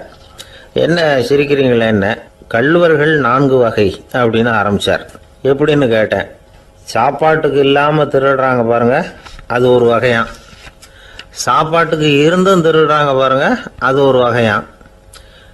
இதை தவிர இன்னும் ஒரு 2 வகை திருட்டு உண்டு. அது என்னன்னா, ஆண்டவன் கிட்ட இருந்து நாம திருடுற திருட்டு, இன்னொன்று என்னன்னா நம்ம கிட்ட இருந்து ஆண்டவன் திருடுற திருட்டு அப்படின்னார். எனக்கு ஒன்றும் புரியல. என்ன சார் இது, ஆண்டவனையே வந்து திருடன்னு சொல்றீங்களே அப்படின்னு ஆச்சரியமா. ஆமாங்க, ஆண்டவனை வந்து கள்வன்னு சொல்றது இல்லையா. காஞ்சிபுரத்துக்கு பக்கத்தில் திருக்கார்வனம் அப்படின்னு ஒரு ஊர் இருக்கு. அங்கே உள்ள பெருமாளுக்கு வந்து கள்வர்னு தான் பேர். அது மட்டும் இல்லை, திருமங்கை ஆழ்வார் தம்முடைய திரு நெடுந்தாண்டகத்தில் கார்வனத்துள்ளாய் கல்வா அப்படின்னு தான் அழைக்கிறார் அப்படின்னு நிறைய உதாரணம்லாம் சொல்ல ஆரம்பித்தார். அதுக்கப்புறம் அவர்கிட்ட பேசி நான் புரிஞ்சுக்கிட்ட விவரங்களை தான் நான் இப்போ உங்ககிட்ட சொல்ல போகிறது. அதாவது அவர் சொன்ன முதல் வகை திருடர்கள் வந்து சாப்பாட்டுக்கு இல்லாமல் திருடுறவங்க. இவங்களை வந்து திருத்தி போடலாம். சாப்பாட்டுக்கு இருந்தும் பணம் சேர்க்கணுங்கிற ஆசையால் பொய் கணக்கெல்லாம் எழுதுறாங்க பாருங்க, அவங்க தான் 2வது வகை. 3வது வகை திருட்டு தான் மிகப்பெரிய திருட்டு. இறைவனுக்கு சொந்தமானதை நம்முடையதுன்னு நினைக்கிற திருட்டு. எது இறைவனுக்கு சொந்தமானது அப்படின்னா ஆத்மா. பகவானுக்கு சொந்தமான ஆத்மாவை நம்முடையதுன்னு நினைக்கிறது தான் அந்த மாபெரும் திருட்டு. இதுக்கு பேர் தான் ஆத்மாபகாரமா. சரி, இதுக்கு பரிகாரம் என்ன? எல்லாம் இறைவனுடையது, நமக்கு ஒன்றும் இல்லை அப்படின்னு நினைக்கிறது தான் இதுக்கு பரிகாரம். இதெல்லாம் இருக்கட்டும். 4வது திருட்டு ஒன்று சொன்னோம்ல, ஆண்டவன் நம்மகிட்ட இருந்து திருடுறது. அது எப்படி? ஆண்டவனை வந்து கள்வன்னு சொல்கிறாங்க, அது சரி. அவர் என்னத்தை திருடினார்? இப்போ இன்னொருத்தருக்கு சொந்தமான ஒன்றை எடுத்து வச்சுக்கிறது தான் கள்ளத்தனம். ஆனால் ஆண்டவன் எடுத்துக்கிட்டோம்னா இருக்கிறது எல்லாமே அவனுக்கு சொந்தம். அப்படி இருக்கிறப்போ அவரை எப்படி கள்வன்னு சொல்கிறது? இது என்ன புரியாமல் இருக்குதே அப்படின்னு சொல்லி பார்த்தா அதுக்கும் விளக்கம் சொல்கிறாங்க அவங்க. அதாவது ஆண்டவனுக்கு வந்து உருவமே கிடையாது, அரூபமாக இருக்கிறவன், அதாவது உருவம் இல்லாமல் இருக்கிறவன். அப்படி உள்ள பகவான் வந்து நம்மளை மாதிரி உருவத்தில் இருக்கிறான். நம்மளை மாதிரியே கை காலு மூக்கெல்லாம் இருக்குது ஆண்டவனுக்கு. இந்த உருவம் நம்மகிட்ட இருந்து திருடினது தானே. அவன் வந்து தன்னுடைய உண்மையான திருமேனியை வந்து நமக்கு காட்டாம, அதாவது தரிசனம் கொடுக்காம இருக்கிறது கள்ளத்தனம் தானே. அதனால தான் இதுவும் ஒரு பெரிய திருட்டு, இருக்கிறதுலேயே மிகப்பெரிய திருட்டு அப்படிங்கிறார். என்கிட்ட பேசிக்கிட்டு இருந்தார், இந்த விஷயம்லாம் சொல்லிட்டு இருந்தாரு அந்த பெரியவர். அதாவது திருட்டை வந்து ஆன்மீக நோகத்தில் அவர் பார்க்குறார். நம்ம பார்வையில் இதை விட அபூர்வமான திருட்டுலாம் இங்கே உண்டு. அபூர்வமான திருடர்களும் உண்டு. ஒரு திருடன் சிறையிலிருந்து விடுதலையாகி வெளியில் போனான். கொஞ்ச நாளில் மறுபடியும் திரும்பி ஜெயிலுக்கு வந்துட்டான். அப்போது சிறை அதிகாரி அவனுக்கு வந்து அறிவுரை சொன்னாராம். ஏன்பா இப்படி அடிக்கடி தப்பு பண்ணிவிட்டு ஜெயிலுக்கு வந்துடுறியே, உனக்கு சொந்த பந்தம் எதுவும் இல்லையா? உனக்கு அப்பா, அண்ணன், தம்பிகள் அவங்க கூட எல்லாம் சேர்ந்து வாழணுங்கிற ஆசை இல்லையா அப்படின்னு கேட்டிருக்கார். அவங்களோட சேர்ந்து வாழணுங்கிற ஆசை எனக்கு நிறைய உண்டுங்க சார் அப்படின்னு அவன். அப்புறம் எதுக்கு இப்படி ஜெயிலுக்கு வந்துடுற அப்படின்னாரான் அவர். அவங்க எல்லாருமே இங்கே தானே சார் இருக்காங்க அப்படின்னு அவன். ஒரு ஊர்ல ஒரு துறவி இருந்தார், புத்த சமய துறவி. அந்த ஊர் மன்னன் அவரை பத்தி கேள்விப்பட்டிருக்கான்.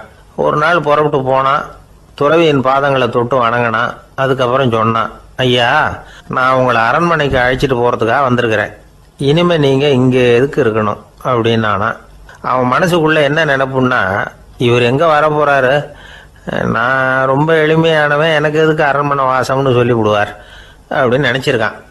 ஆனா அந்த துறவி என்ன பண்ணார் தெரியுமா? அப்படியா, சரி போகலாம், வா, போய் உன் ரதத்தை கொண்டுட்டு வா, அரண்மனைக்கு போகும்பொழுது அதுக்கு தகுந்த மாதிரி ஆடம்பரமா போகணும் அப்படின்னு விட்டாரான். துறவி இப்படி சொன்னதும் அந்த மன்னனுக்கு மனசுக்குள்ள சந்தேகம் வந்துட்டுது. இவர் உண்மையிலேயே துறவி தானா, ஏமாத்து பேர் வழி மாதிரி தெரியுதே அப்படின்னு நினைச்சிருக்கான். இருந்தாலும் இனிமே என்ன பண்றது, சொல்லியாச்சு. ரதத்தை கொண்டுட்டு வந்தான். துறவி ஏறி உக்காந்தார்.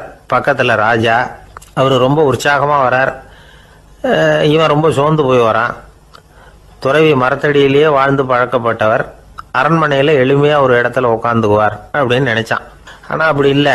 அரண்மனைக்கு வந்த உடனே அந்த துறவி அதை கொண்டுட்டு வா, இதை கொண்டுட்டு வான்னு சொல்லி உத்தரவு போட ஆரம்பிச்சுட்டார். அரண்மனையில இருந்தா அரசனை மாதிரி இருக்கணும் அப்படிங்கிறார். ராத்திரி பூரா சௌரியமா தூங்கினார். பகல்ல அரண்மனை தோட்டத்துல உலாவ வேண்டியது, நீச்சல் குளத்துல குளிக்க வேண்டியது, இப்படியே பொழுது போக்கிட்டு இருக்கிறார். அந்த அரண்மனையில துறவி மகிழ்ச்சியா இருக்கிறார். மன்னனால அப்படி இருக்க முடியல. அவருக்கு எந்த கவலையும் இல்லை, இவனுக்கு அரசாங்க கவலைகள். துறவி அப்படி இருக்கிறத இவனால தாங்கிக்க முடியல. ஒரு நாள் அவர்கிட்டே போய், நான் உங்ககிட்ட கொஞ்சம் பேசணும் நானா. துறவி பார்த்தார். நான் இந்த அரண்மனைக்கு வரும்பொழுதே நீ என்னமோ என்கிட்ட கேட்கணும்னு நினைச்ச, ஏன் காலதாமதம், நீ அனாவசியமா உன்னையே தொந்தரவு பண்ணிட்டு இருக்கிற, நீ கவலையா இருக்கேங்கிறது எனக்கு புரியுது. நான் மரத்தடியில் இருந்தப்போ கூட என்னை அடிக்கடி சந்திச்சுக்கிட்டு இருப்ப, ஏதாவது விளக்கம் கேட்கறது உண்டு. இங்க வந்த பிறகு என்னை சந்திக்கிறது கூட அபூர்வமா போயிட்டுது. நீ இப்போ என்ன கேட்க போறேங்கிறது எனக்கு தெரியும், இருந்தாலும் கேள் அப்படின்னாராம். வேற ஒண்ணும் இல்லைங்க, இப்போ உங்களுக்கும் எனக்கு என்ன வித்தியாசம், 2 பேரும் அரண்மனையில தான் இருக்கிறோம். நீங்க மகிழ்ச்சியா இருக்கிறீங்க, நான் அப்படி இருக்க முடியல. இவ்வளவுக்கும் நீங்க முன்னாடி இருந்தது மாதிரி இல்லை. தினமும் தங்க தேர் கேட்குறீங்க, உயர்தரமான ஆடைகள் அணிகிறீங்க, சுவையான சாப்பாடு. இப்படி இருக்கிறப்போ உங்களுக்கும் எனக்கு என்ன வித்தியாசம்? இதுதான் மன்னனுடைய கேள்வி. இதுக்கு பதில் சொல்றேன், என் கூட புறப்பட்டு வா, இந்த நகரத்துக்கு வெளியில போவோம் அப்படின்னு சொல்லி அரசனை கூப்பிட்டுக்கிட்டு ஊர் எல்லைக்கு சேர்ந்தார் துறவி. அங்க போய் சொன்னார், இத பாருப்பா, இந்த இடத்த தான் தேடிட்டு இருந்தேன், இனிமே நான் திரும்பி வர போறதில்ல, நீ என்னோட வர்றியா திரும்பி போறியா அப்படின்னார். நான் எப்படிங்க உங்க கூட வர முடியும், என்னுடைய நாடு, என்னுடைய சொத்துக்கள், மனைவி மக்கள் எல்லாத்தையும் விட்டுட்டு எப்படிங்க வர்றதுன்னா. இப்ப அந்த துறவி சொன்னார், இப்ப வித்தியாசத்தை தெரிஞ்சுக்கிட்டியா, நான் அரண்மனையில் இருந்தேன், எல்லா வித பொருள்களும் உடையவனா இருந்தேன், ஆனா எதையும் சொந்தம் கொண்டாடுறவனா இருக்கல. ஆனா நீ அப்படி இல்லை, எல்லாத்தையும் சொந்தம் கொண்டாடிட்டு இருக்கிற. இதுதான் நமக்குள்ள வித்தியாசம் அப்படின்னு சொன்னார். அரண்மனை ஆடைகளை அப்படியே களைஞ்சார், அரசங்கிட்ட கொடுத்தார். உன்னுடைய ஆடைகளை நீயே வச்சுக்கோன்னார். அவர் பாட்டுக்கு நடந்து போனார், திரும்பியே பார்க்கல. அரசனுக்கு அப்பதான் தன்னுடைய அறியாமை விளங்குச்சான். இதுல இருந்து நாம புரிஞ்சுக்க வேண்டியது என்னன்னா, இந்த உலகத்துல எத்தனையோ பொருள்கள், அதையெல்லாம் முறையா பயன்படுத்தினா மகிழ்ச்சி, அதை விட்டுட்டு அதுக்கெல்லாம் சொந்தம் கொண்டாட ஆரம்பிச்சா கவலை. நம்ம ஆட்கள் சொந்தம் கொண்டாடுற விதமே தனி. ஒரு ஆளு இன்னொருத்தங்கிட்ட ஒரு கொடை கடன் வாங்கியிருந்தான், திருப்பி கொடுக்கல. கொடையை கொடுத்தவன் கேட்டான், என்கிட்ட கடன் வாங்கினிய கொடை, அதை கொஞ்சம் திருப்பி தர்றியான்னா. அது உனக்கு இப்போ அவசரமா தேவைப்படுதா அப்படின்னு கேட்டான் இவன். எனக்கு தேவைப்படல, அந்த கொடையை நான் யாருக்கிட்ட வாங்கியிருந்தேனோ அவனுக்கு இப்போ அது அவசரமா தேவைப்படுது அப்படின்னு அந்த ஆள். ஒரு ஊர்ல ஒரு புகழ்பெற்ற பத்திரிகையாளர் இருந்தார். அவர் ஒரு நாள் திடீர்னு இறந்து போயிட்டார். அதுக்கப்புறம் நேரா சொர்க்கத்துக்கு போனார். சொர்க்கத்தின் வாசல்ல நின்றுகிட்டு இருந்த ஒருத்தர் அவரை தடுத்தார். இதை பாரு, ஏற்கனவே இங்க 12 பத்திரிகையாளர்கள் இருக்கிறாங்க, அவங்களுக்கு இங்க வேலை இல்லை. அதுக்கு என்ன காரணம்னா, சொர்க்கத்துல திடுக்கிடும் செய்திகள்லாம் ஒன்றும் கிடையாது, அப்படி என்ன இருக்க போகுதுங்க, இங்கே எல்லாம் அது ஒழுங்காக நடந்துகிட்டு இருக்கோம். எல்லாம் ஒழுங்காக நடந்தால் பத்திரிகைகளுக்கு சுவாரஸ்யமான கொலை கொள்ளை தீ வைப்பு இது மாதிரி எதுவும் இங்கே இல்லை. ஏற்கனவே இங்கே இருக்கிறவங்க எல்லாரும் மரத்தடியில் உட்காந்துக்கிட்டு தியானம் பண்ணிகிட்டு இருக்கிறாங்க. அந்த ஒரே செய்தி தான் தினமும் இங்கே வந்துக்கிட்டு இருக்குது. அதை படிக்கிறதுக்கே இங்கே ஆள் கிடையாது. அதனால் நான் என்ன சொல்கிறேன்னா, நீ பேசாமல் நரகத்துக்கே போயிடு. அங்கே எவ்வளவோ நிகழ்ச்சிகள் நடந்துக்கிட்டு இருக்கு. அங்கே தான் அதிகமான பத்திரிகையாளர்கள் தேவைப்படுறாங்க. அங்கே உனக்கு நிறைய வேலை இருக்கும். அதை செய்கிறதில்ல நீயும் மகிழ்ச்சியாக இருக்கலாம் அப்படின்னு சொன்னாராம். அங்கே அந்த சொர்க்கத்தின் வாசலில் நின்றுக்கிட்டு இருந்தவர். இந்த பத்திரிகையாளர் அங்கேயே நின்று கொஞ்சம் யோசனை பண்ணார். இவருக்கு சொர்க்கத்திலே இருக்கணும்னு தான் ஆசை. அதனால் மெதுவாக அவர்கிட்ட பேசினாராம். ஐயா, என்னை ஒரு 24 மணி நேரம் இங்கே உள்ளே இருக்கிறதுக்கு அனுமதி கொடுங்க. இங்கே இருக்கிற பல பத்திரிகையாளர்களை எனக்கு தெரியும். அவங்களில் சில பேரை சமாதானப்படுத்தி மெதுவாக பேசி நரகத்துக்கு அனுப்பி வச்சுட்றேன். நான் இங்கே இருந்துக்கிறேன். உங்கள் கணக்குப்படி 12 பேருக்கு மேலே இங்கே தாண்டாது, அப்படி பார்த்துக்கிறேன் அப்படின்னாராம். அவரும் யோசனை பண்ணி பார்த்துட்டு, சரி அப்படியே உனக்கு அனுமதி கொடுக்குறேன். ஆனால் ஒரு விஷயம், 24 மணி நேரம் தான் அனுமதி, அதுக்குள்ளே எல்லாம் நடக்கணும் அப்படின்ட்டுருக்கார். சரின்னு சொல்லிவிட்டு இந்த பத்திரிகையாளர் உள்ளே போனார். யோசனை பண்ணார். திட்டம் போட்டு ஒரு பொருளையை கிளப்பி விட்டார். சக பத்திரிகையாளர்கள் எல்லாம் கூப்பிட்டு சொன்னாராம், இந்த பாருங்க, நரகத்தில் ஒரு பெரிய தினசரி பேப்பரை கொண்டுகிட்டு வர்றதுக்காக திட்டம் போட்டுக்கிட்டு இருக்காங்க. அதுக்கு பல அதிகாரிகள் தேவைப்படுறாங்க. நிறைய சம்பளம் கிடைக்கும். யார் யாரெல்லாம் நரகத்துக்கு போக ஆசைப்படுறாங்களோ அவங்கெல்லாம் போகலாம் அப்படின்னு ஒரு பொருளையை கிளப்பி விட்டார். 24 மணி நேரம் கழித்து வாசல் பக்கம் போனார். அங்கே இருந்தவர்கிட்ட எத்தனை பேர் வெளியேறினாங்கன்னு விசாரிச்சாராம். அப்போ அவர் இவரை, நீ வெளியே போகக்கூடாது, முதல்ல உள்ளே தான் இருக்கணும் அப்படின்னு தடுத்தாராம். அப்புறம் சொன்னாராம், நீ சொன்ன செய்தியை கேட்டதும் இங்கே இருந்த எல்லா பத்திரிகையாளர்களுமே நரகத்துக்கு போயிட்டாங்கப்பா, உள்ளே யாருமே இல்லை, அதனால் நீ உள்ளே இருக்கலாம் அப்படின்னாராம். இதை கேட்டதும் இந்த பத்திரிகையாளரே குழம்பி போயிட்டார். ஒருவேளை உண்மையிலேயே நரகத்தில் புதுசாக பத்திரிகை ஏதாவது ஆரம்பிக்க போகிறாங்களோ அப்படின்னு அவரே நினைக்க ஆரம்பிச்சிட்டாராம். அப்புறம் சொன்னாராம், ஐயா என்னை விட்டுருங்க, நான் நரகத்துக்கே போயிடுறேன், அங்கே ஏதோ விசேஷம் இருக்கணும் அப்படின்னாராம். இல்லைன்னா இத்தனை பேரும் ஒட்டு மொத்தமாக அங்கே போகிறதுக்கு சான்ஸே இல்லை, என்னை தடுக்காதீங்கன்னு கெஞ்ச ஆரம்பிச்சிட்டாராம். மற்றவங்க நம்பணுங்கிறதுக்காக ஒரு பொருளையை கிளப்பி விட்டார். கடைசியில் தானே அந்த பொருளைக்கு ஆளாயிட்டார். அதாவது பிறரை ஏமாற்றிய அவரது மனம் கடைசியில் அவரையே ஏமாற்ற ஆரம்பிச்சுட்டு பாருங்க. நீங்கள் இப்படி அடுத்தவங்களை ஏமாத்துறதுக்கு உங்கள் மனசை பழக்கப்படுத்துறீங்க, ஆனால் கடைசியில் அதனால் நீங்களே ஏமாற்றப்படுகிறீர்கள் அப்படிங்கிறது பெரியவர்களுடைய புத்திமதி. அதனால் உங்கள் மனசுக்கிட்ட ரொம்ப எச்சரிக்கையாக இருங்கோ அப்படிங்கிறாங்க. நம்ம ஆளுங்க அங்கே போய் என்ன சொல்லுவாங்கன்னா, இந்த பாரு அங்கே போகாத இங்கே போகாதேன்னு பயமுறுத்துறது உண்டு. சில பேர் அங்கே பேய் இருக்குது, பிசாசு இருக்குது அப்படின்னு பொருளையை கிளப்பி விடுறது உண்டு. இருட்டு நேரம் காட்டு வழியாக ஒருத்தன் போய்கிட்டு இருக்கிறான். அங்கே பேய் பிசாசு நடமாட்டம் இருக்கிறதாக வதந்தி. இவன் பயந்துக்கிட்டே வேகமாக போகிறான். காடு முடிஞ்சு மெயின் ரோட்டுக்கு வந்து சேர்ந்தான். அப்பாடா, ஒரு பஸ்ஸு நின்றுக்கிட்டு இருக்கு தனியாக. இருட்டில் லேசாக தெரிஞ்சுது. ஓடி போய் ஏறி உள்ளே உட்காந்துக்கிட்டான். பயந்துக்கிட்டே போனவன் அப்புறம் தான் தெரியுது உள்ளே யாருமே இல்லை, டிரைவரும் இல்லை, கண்டக்டரும் இல்லை, வேற யாரும் இல்லை. இவனுக்கு பேய் பயம் அதிகமாக போட்டுது. ஏன்னா நடு ராத்திரி. இந்த நேரம் பார்த்து அந்த பஸ்ஸு தானே நகர ஆரம்பிச்சுதான். இவனுக்கு இன்னும் பயம் அதிகமாக போட்டுது. ஏன்னா டிரைவர் சீட்டு காலியாக இருக்குது, பஸ்ஸு நகருது. இவன் உடம்பு பூரா நடுங்க ஆரம்பிச்சுட்டுது. வீல்னு கத்தலாமான்னு பார்த்தான். அந்த நேரம் பார்த்து அவன் தோளில் ஒரு கை விழுந்துதான். திடுக்கிட்டு திரும்பி பார்த்துருக்குறான். அங்கே டிரைவர் நிற்கிறார். அவர் சொன்னாராம், ஏன்பா ஏற்கனவே பஸ்ஸு பிரேக் டவுன், நாங்கள்லாம் பின்னாடி இறங்கி நின்று தள்ளிட்டு இருக்கிறோம், நீ மட்டும் ஜாலியாக ஏறி உக்காந்துக்கிட்டியா, இறங்கி வந்து தள்ளப்பா அப்படின்னு. ஒரு ஊரில் 4 நண்பர்கள் இருந்தாங்க. 4 பேரும் சோம்பேறிகள். 4 பேருக்கும் எந்த வேலையும் செய்யறதுக்கு உடம்பு வளையறதில்லை. இருந்தாலும் சோம்பேறித்தனத்தில் ஒருத்தருக்கு ஒருத்தர் கொஞ்சம் வித்தியாசம் உண்டு. அதுக்கு தகுந்த மாதிரி அவங்களுக்கு பேர் அமைஞ்சு போச்சு. ஒருத்தன் கால் சோம்பேறி, இன்னொருத்தன் அரை சோம்பேறி, அடுத்தவன் முக்கால் சோம்பேறி, கடைசி ஆள் முழு சோம்பேறி. இவங்க 4 பேரும் நண்பர்கள். அப்புறம் எப்படி காரியம் நடக்கும்? 4 பேரும் ஒரு வீதியில் அப்படியே நடந்து போய்கிட்டு இருக்கிறாங்க. நல்ல பசி. எங்கேயாவது சோறு போடுவாங்களா அப்படின்னு பார்த்துக்கிட்டே வந்தாங்க. அவங்க வந்த வழியில் ஒரு ₹1 காசு கிடந்தது தரையில். அவங்க கண்ணில் அது பட்டுது. ஆனாலும் அதை குனிஞ்சு எடுக்கணுமே, அதுக்கு சோம்பேறித்தனம். முழு சோம்பேறி பார்த்தான், பக்கத்தில் வந்துக்கிட்டு இருந்த முக்கால் சோம்பேறிக்கிட்ட சொன்னானா, டேய் அதை கொஞ்சம் குனிஞ்சு எடுறா அப்படின்னானா. அவன் என்ன பண்ணான் தெரியுமா? அதுக்கு அடுத்தபடியாக வந்த அரை சோம்பேறிக்கிட்ட சொன்னானா, டேய் நீ அதை கொஞ்சம் குனிஞ்சு எடுறா அப்படின்னானா. அவன் இவனை விட மோசம், அடுத்தவங்ககிட்ட சொல்லியிருக்கிறான். அவனும் குனியறதுக்கு தயாராக இல்லை. ஆக கூடி கடைசியில் யாருமே காசை எடுக்கலை. என்னத்துக்கு அனாவசியமாக உடம்ப வளைச்சிக்கணும் அப்படின்னு எல்லாரும் பேசாமல் வந்துட்டாங்க. அவங்க பாட்டுக்கு நடந்து வந்துக்கிட்டே இருக்கிறாங்க. எதிரில் ஒருத்தன் வாழைப்பழத்தை வண்டியில் வச்சு தள்ளிக்கிட்டே வந்தான். ரூபாய்க்கு 4 பழம்னு கூவி விற்றுக்கிட்டே வர்றான். இப்போ அந்த முழு சோம்பேறி சொன்னானா, டேய் வழியில் கிடந்ததை 1 ரூபா, அதையாவது எடுத்துக்கிட்டு வந்திருந்தா இப்போ இந்த பழத்தை வாங்கி ஆளுக்கு ஒன்று சாப்பிடலாமே அப்படின்னானா. ஆமாம் சாப்பிட்ருக்கலாமே அப்படின்னாங்களாம் மற்றவங்களும். ஆனாலும் திரும்பி போய் அதை எடுக்கணும்னு யாருக்கும் தோணலை. பேசாமல் சோர்ந்து போய் நடந்து வந்தாங்களாம். இருட்டி போச்சு. வழியில் ஒரு கோவில். சரி இங்கேயே படுத்து தூங்குவோம் அப்படின்னா ஒருத்தன். அதுதான் சரின்னாங்க மற்றவங்களும். அப்படியே மண்டபத்தில் படுத்துட்டாங்க. கோவில் அர்ச்சகர் வேலையெல்லாம் முடிச்சு விட்டு வெளியில் வந்திருக்காரு.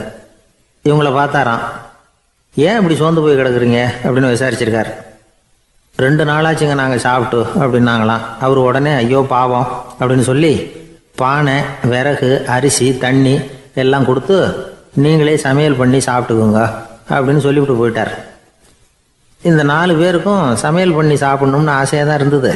ஆனால் அடுப்பு பற்ற வைக்கணுமே, அதுக்கு தீப்பெட்டி வேணுமே. தீப்பெட்டி இல்லை. இப்போ முழு சோம்பேறி ஆரம்பித்தான். அடுத்தவனை பார்த்து, டேய் கடைக்கு போய் ஒரு தீப்பெட்டி வாங்கிட்டு வாயேன் அப்படின்னு நானா. அவன் வழக்கம் போல் அடுத்தவங்ககிட்ட சொல்லியிருக்கான். அவன் அதுக்கு அடுத்தவங்ககிட்ட சொல்லியிருக்கிறான். கடைசியாக கால் சோம்பேறிக்கிட்ட வந்து சேர்ந்தது. அவனும் அது நம்மால் முடியாது அப்படின்னு பேசாமல் இருந்துட்டான். இப்போ தீப்பெட்டி வேணுமே, அதுக்கு என்ன பண்ணுறது? அவங்களுக்குள்ளே பேசி ஒரு முடிவுக்கு வந்தாங்களாம். அதாவது யார் முதல்ல வாயை திறந்து பேசுகிறாங்களோ அவங்க தான் தீப்பெட்டி வாங்கிறதுக்கு போகணும் அப்படின்னு. அவ்வளவுதான். உடனே 4 பேரும் வாயை கெட்டியாக மூடிக்கிட்டு படுத்துக்கிட்டாங்க. அவங்க சமையல் பண்ணி சாப்பிட்டாங்களா என்ன அப்படிங்கிறது அர்ச்சகருக்கு தெரியல. சரி பார்த்துட்டு வரலாமேன்னு வந்தார். வந்து பார்க்குறாரு, இவங்க 4 பேரும் அசையாமல் படுத்து கிடக்குறாங்க. அர்ச்சகர் பயந்துட்டார். ஒருவேளை பசி தாங்காமல் செத்து போட்டாங்களோ அப்படிங்கிற பயம், அல்லது நாம் கொடுத்த உணவுப் பொருளில் ஏதாவது விஷம் கலந்துருக்குமோ அப்படின்னும் பயந்தார். அப்படின்னா நம்ம மேலே பழி வந்துருமே அப்படின்னு நினச்சி நடுங்க ஆரம்பிச்சுட்டார். அப்புறம் அவரும் ஒரு முடிவுக்கு வந்தாராம். கோவிலுக்கு பக்கத்துலேயே ஒரு பெரிய குழி இருந்தது. அதில் ஒவ்வொருத்தரையாக இழுத்துக்கிட்டு போய் போட்டார். கொஞ்சம் மண்ணை தள்ளினார். காலால் மிதித்தார். அவர் மிதித்த மிதி ஒருத்தன் அடி வயத்தில் போட்டுவிட்டுது. அவன் உடனே வலி தாங்காமல் ஐயோ அம்மான்னு அலறினான். உடனே நடந்தது என்ன தெரியுமா? மற்ற 3 பேரும் துள்ளி எழுந்திரிச்சாங்களாம். அவனை பார்த்து நீ தாண்டா தீப்பெட்டி வாங்க போகணும், நீ தாண்டா வாங்க போகணும், நீ தான் சத்தம் போட்ட அப்படின்னு சொல்லி ஆரம்பிச்சிட்டாங்களாம். அர்ச்சகர் பார்த்தார். இது பேய் மாதிரி தெரியுதுன்னு நினச்சிக்கிட்டு ஒரே ஓட்டமாக ஓடி போட்டாராம். கிராமப்புறங்களில் இப்படி ஒரு கதையை சொல்கிறது உண்டு. சோம்பல்ங்கிறது நம்ம முன்னேற்றத்துக்கு பெரிய தடை அப்படிங்கிறத நாம் புரிஞ்சுக்கணும். அதுதான் இந்த கதை சொல்கிற நீதி. ஒரு பள்ளிக்கூடத்தில் ஒரு புதுமையான போட்டி நடந்துதான். அதாவது சோம்பேறித்தனத்துக்கு பரிசு. அதில் 2வது பரிசு யாருக்குன்னு அறிவிச்சாங்க. ஒரு பையன் எழுந்திரிச்சு மெதுவாக நடந்து போய் பரிசை வாங்கிட்டான். அடுத்தது முதல் பரிசு யாருக்கு அப்படின்னு அறிவிச்சாங்களாம். அவன் கடைசி வரிசையிலேருந்து கத்தனானா, ஐயா அதையும் அந்த பையன் மூலமாகவே கொடுத்து அனுப்பி வச்சுருங்க, இங்கே வந்ததை நான் வாங்கிக்கிறேன் அப்படின்னானா. என்னுடைய நண்பர் ஒருத்தர், அவருக்கு ஜாதகத்தில் நம்பிக்கை உண்டு. அவரே ஜோசியம்லாம் பார்ப்பார். என்ன சார் இந்த காலத்தில் இதையெல்லாம் நம்பிக்கிட்டு இருக்கீங்களே அப்படின்னு கேட்டால், உங்களுக்கு ஒன்றும் தெரியாது சார். இந்த உலகத்தில் ஒவ்வொருத்தரும் அவங்கவங்க செய்கிற நல்லது கெட்டதுக்கு தகுந்த பலனை அனுபவிச்சே தீரணும்பார். அது மட்டும் இல்லை, ஒருத்தன் செத்துட்டா கூட அவன் செஞ்ச பாவ புண்ணியங்கள் கூடவே போய்கிட்டு இருக்கோம்பார். அது எப்படி கூட போவோம் அப்படின்னு குதர்க்கமாக கேட்டால், அதுக்கு அவர் ஒரு கதை சொன்னார். அது ரொம்ப சுவாரஸ்யமாக இருந்தது. அது என்ன கதைன்னா, ஒரு ஊரில் ஒருத்தர் இருந்தாராம். அவர் ஜோசியம் பார்க்குறதுல ரொம்ப கெட்டிக்காரரான். ஒருத்தருடைய தலைமுடியை மட்டும் அவர்கிட்ட காட்டினா போதும், அதை மட்டும் பார்த்துட்டு அவருடைய ஜாதகத்தையே அலசி விடுவாராம். அப்பேற்பட்ட திறமை. அந்த ஆள் ஒரு சமயம் கன்னியாகுமரி கடற்கரைக்கு போயிருந்திருக்கார். அங்கே கரை ஓரமாக ஒரு மண்டை ஓடு கிடந்திருக்கு. அதை எடுத்து பார்த்துருக்கார். அந்த மண்டை ஓட்டை வச்சுக்கிட்டே அதோட ஜாதகத்தை அலசியிருக்கார். இந்த மண்டை ஓட்டுக்கு உரிய ஆசாமி வாழ்க்கையில் ரொம்ப கஷ்டப்பட்டிருக்கணும், நிறைய கஷ்டத்தை அனுபவிச்சிருக்கணும். அது தாங்க முடியாமல் தான் கடலில் விழுந்து தற்கொலை பண்ணிகிட்டு இருக்கான் அப்படிங்கிறத அவர் கணிச்சுட்டார். இருந்தாலும் இந்த மண்டை ஓடு இன்னமும் அனுபவிக்க வேண்டியது பாக்கி இருக்கு அப்படிங்கிறத அவர் உணர்ந்தாராம். அது சரி, ஒருத்தன் உயிரோடு இருக்கிற வரைக்கும் நல்லது கெட்டதை அனுபவிக்க முடியும். செத்ததுக்கு அப்புறமும் பாக்கி இருக்குன்னா அதை எப்படி அனுபவிக்கிறது? இந்த மண்டை ஓட்டுக்கு இன்னும் கொஞ்சம் பாக்கி இருக்குங்கிறது அவருக்கு புரிஞ்சதே தவிர அதோட அர்த்தம் என்னங்கிறது சரியா விளங்கல.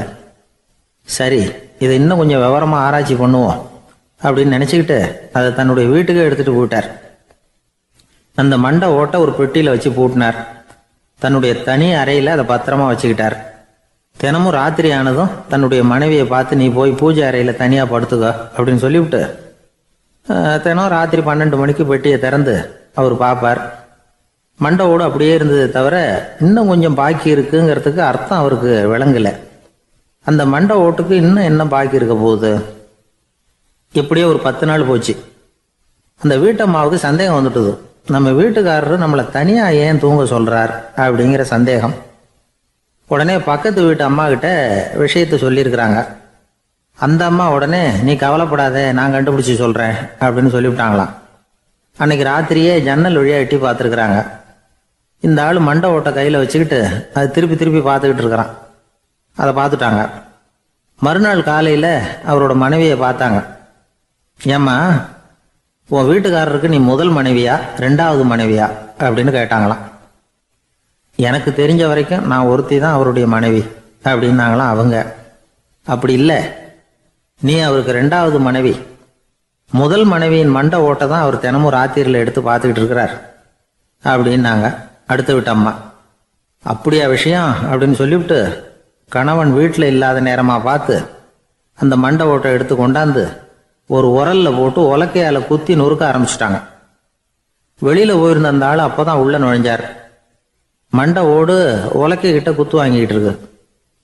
அது அனுபவிக்க வேண்டியது இன்னும் கொஞ்சம் பாக்கி இருக்குங்கிறதுக்கு அர்த்தம் எனக்கு இப்பதான் புரிஞ்சுது அப்படின்னாராம் அவர்.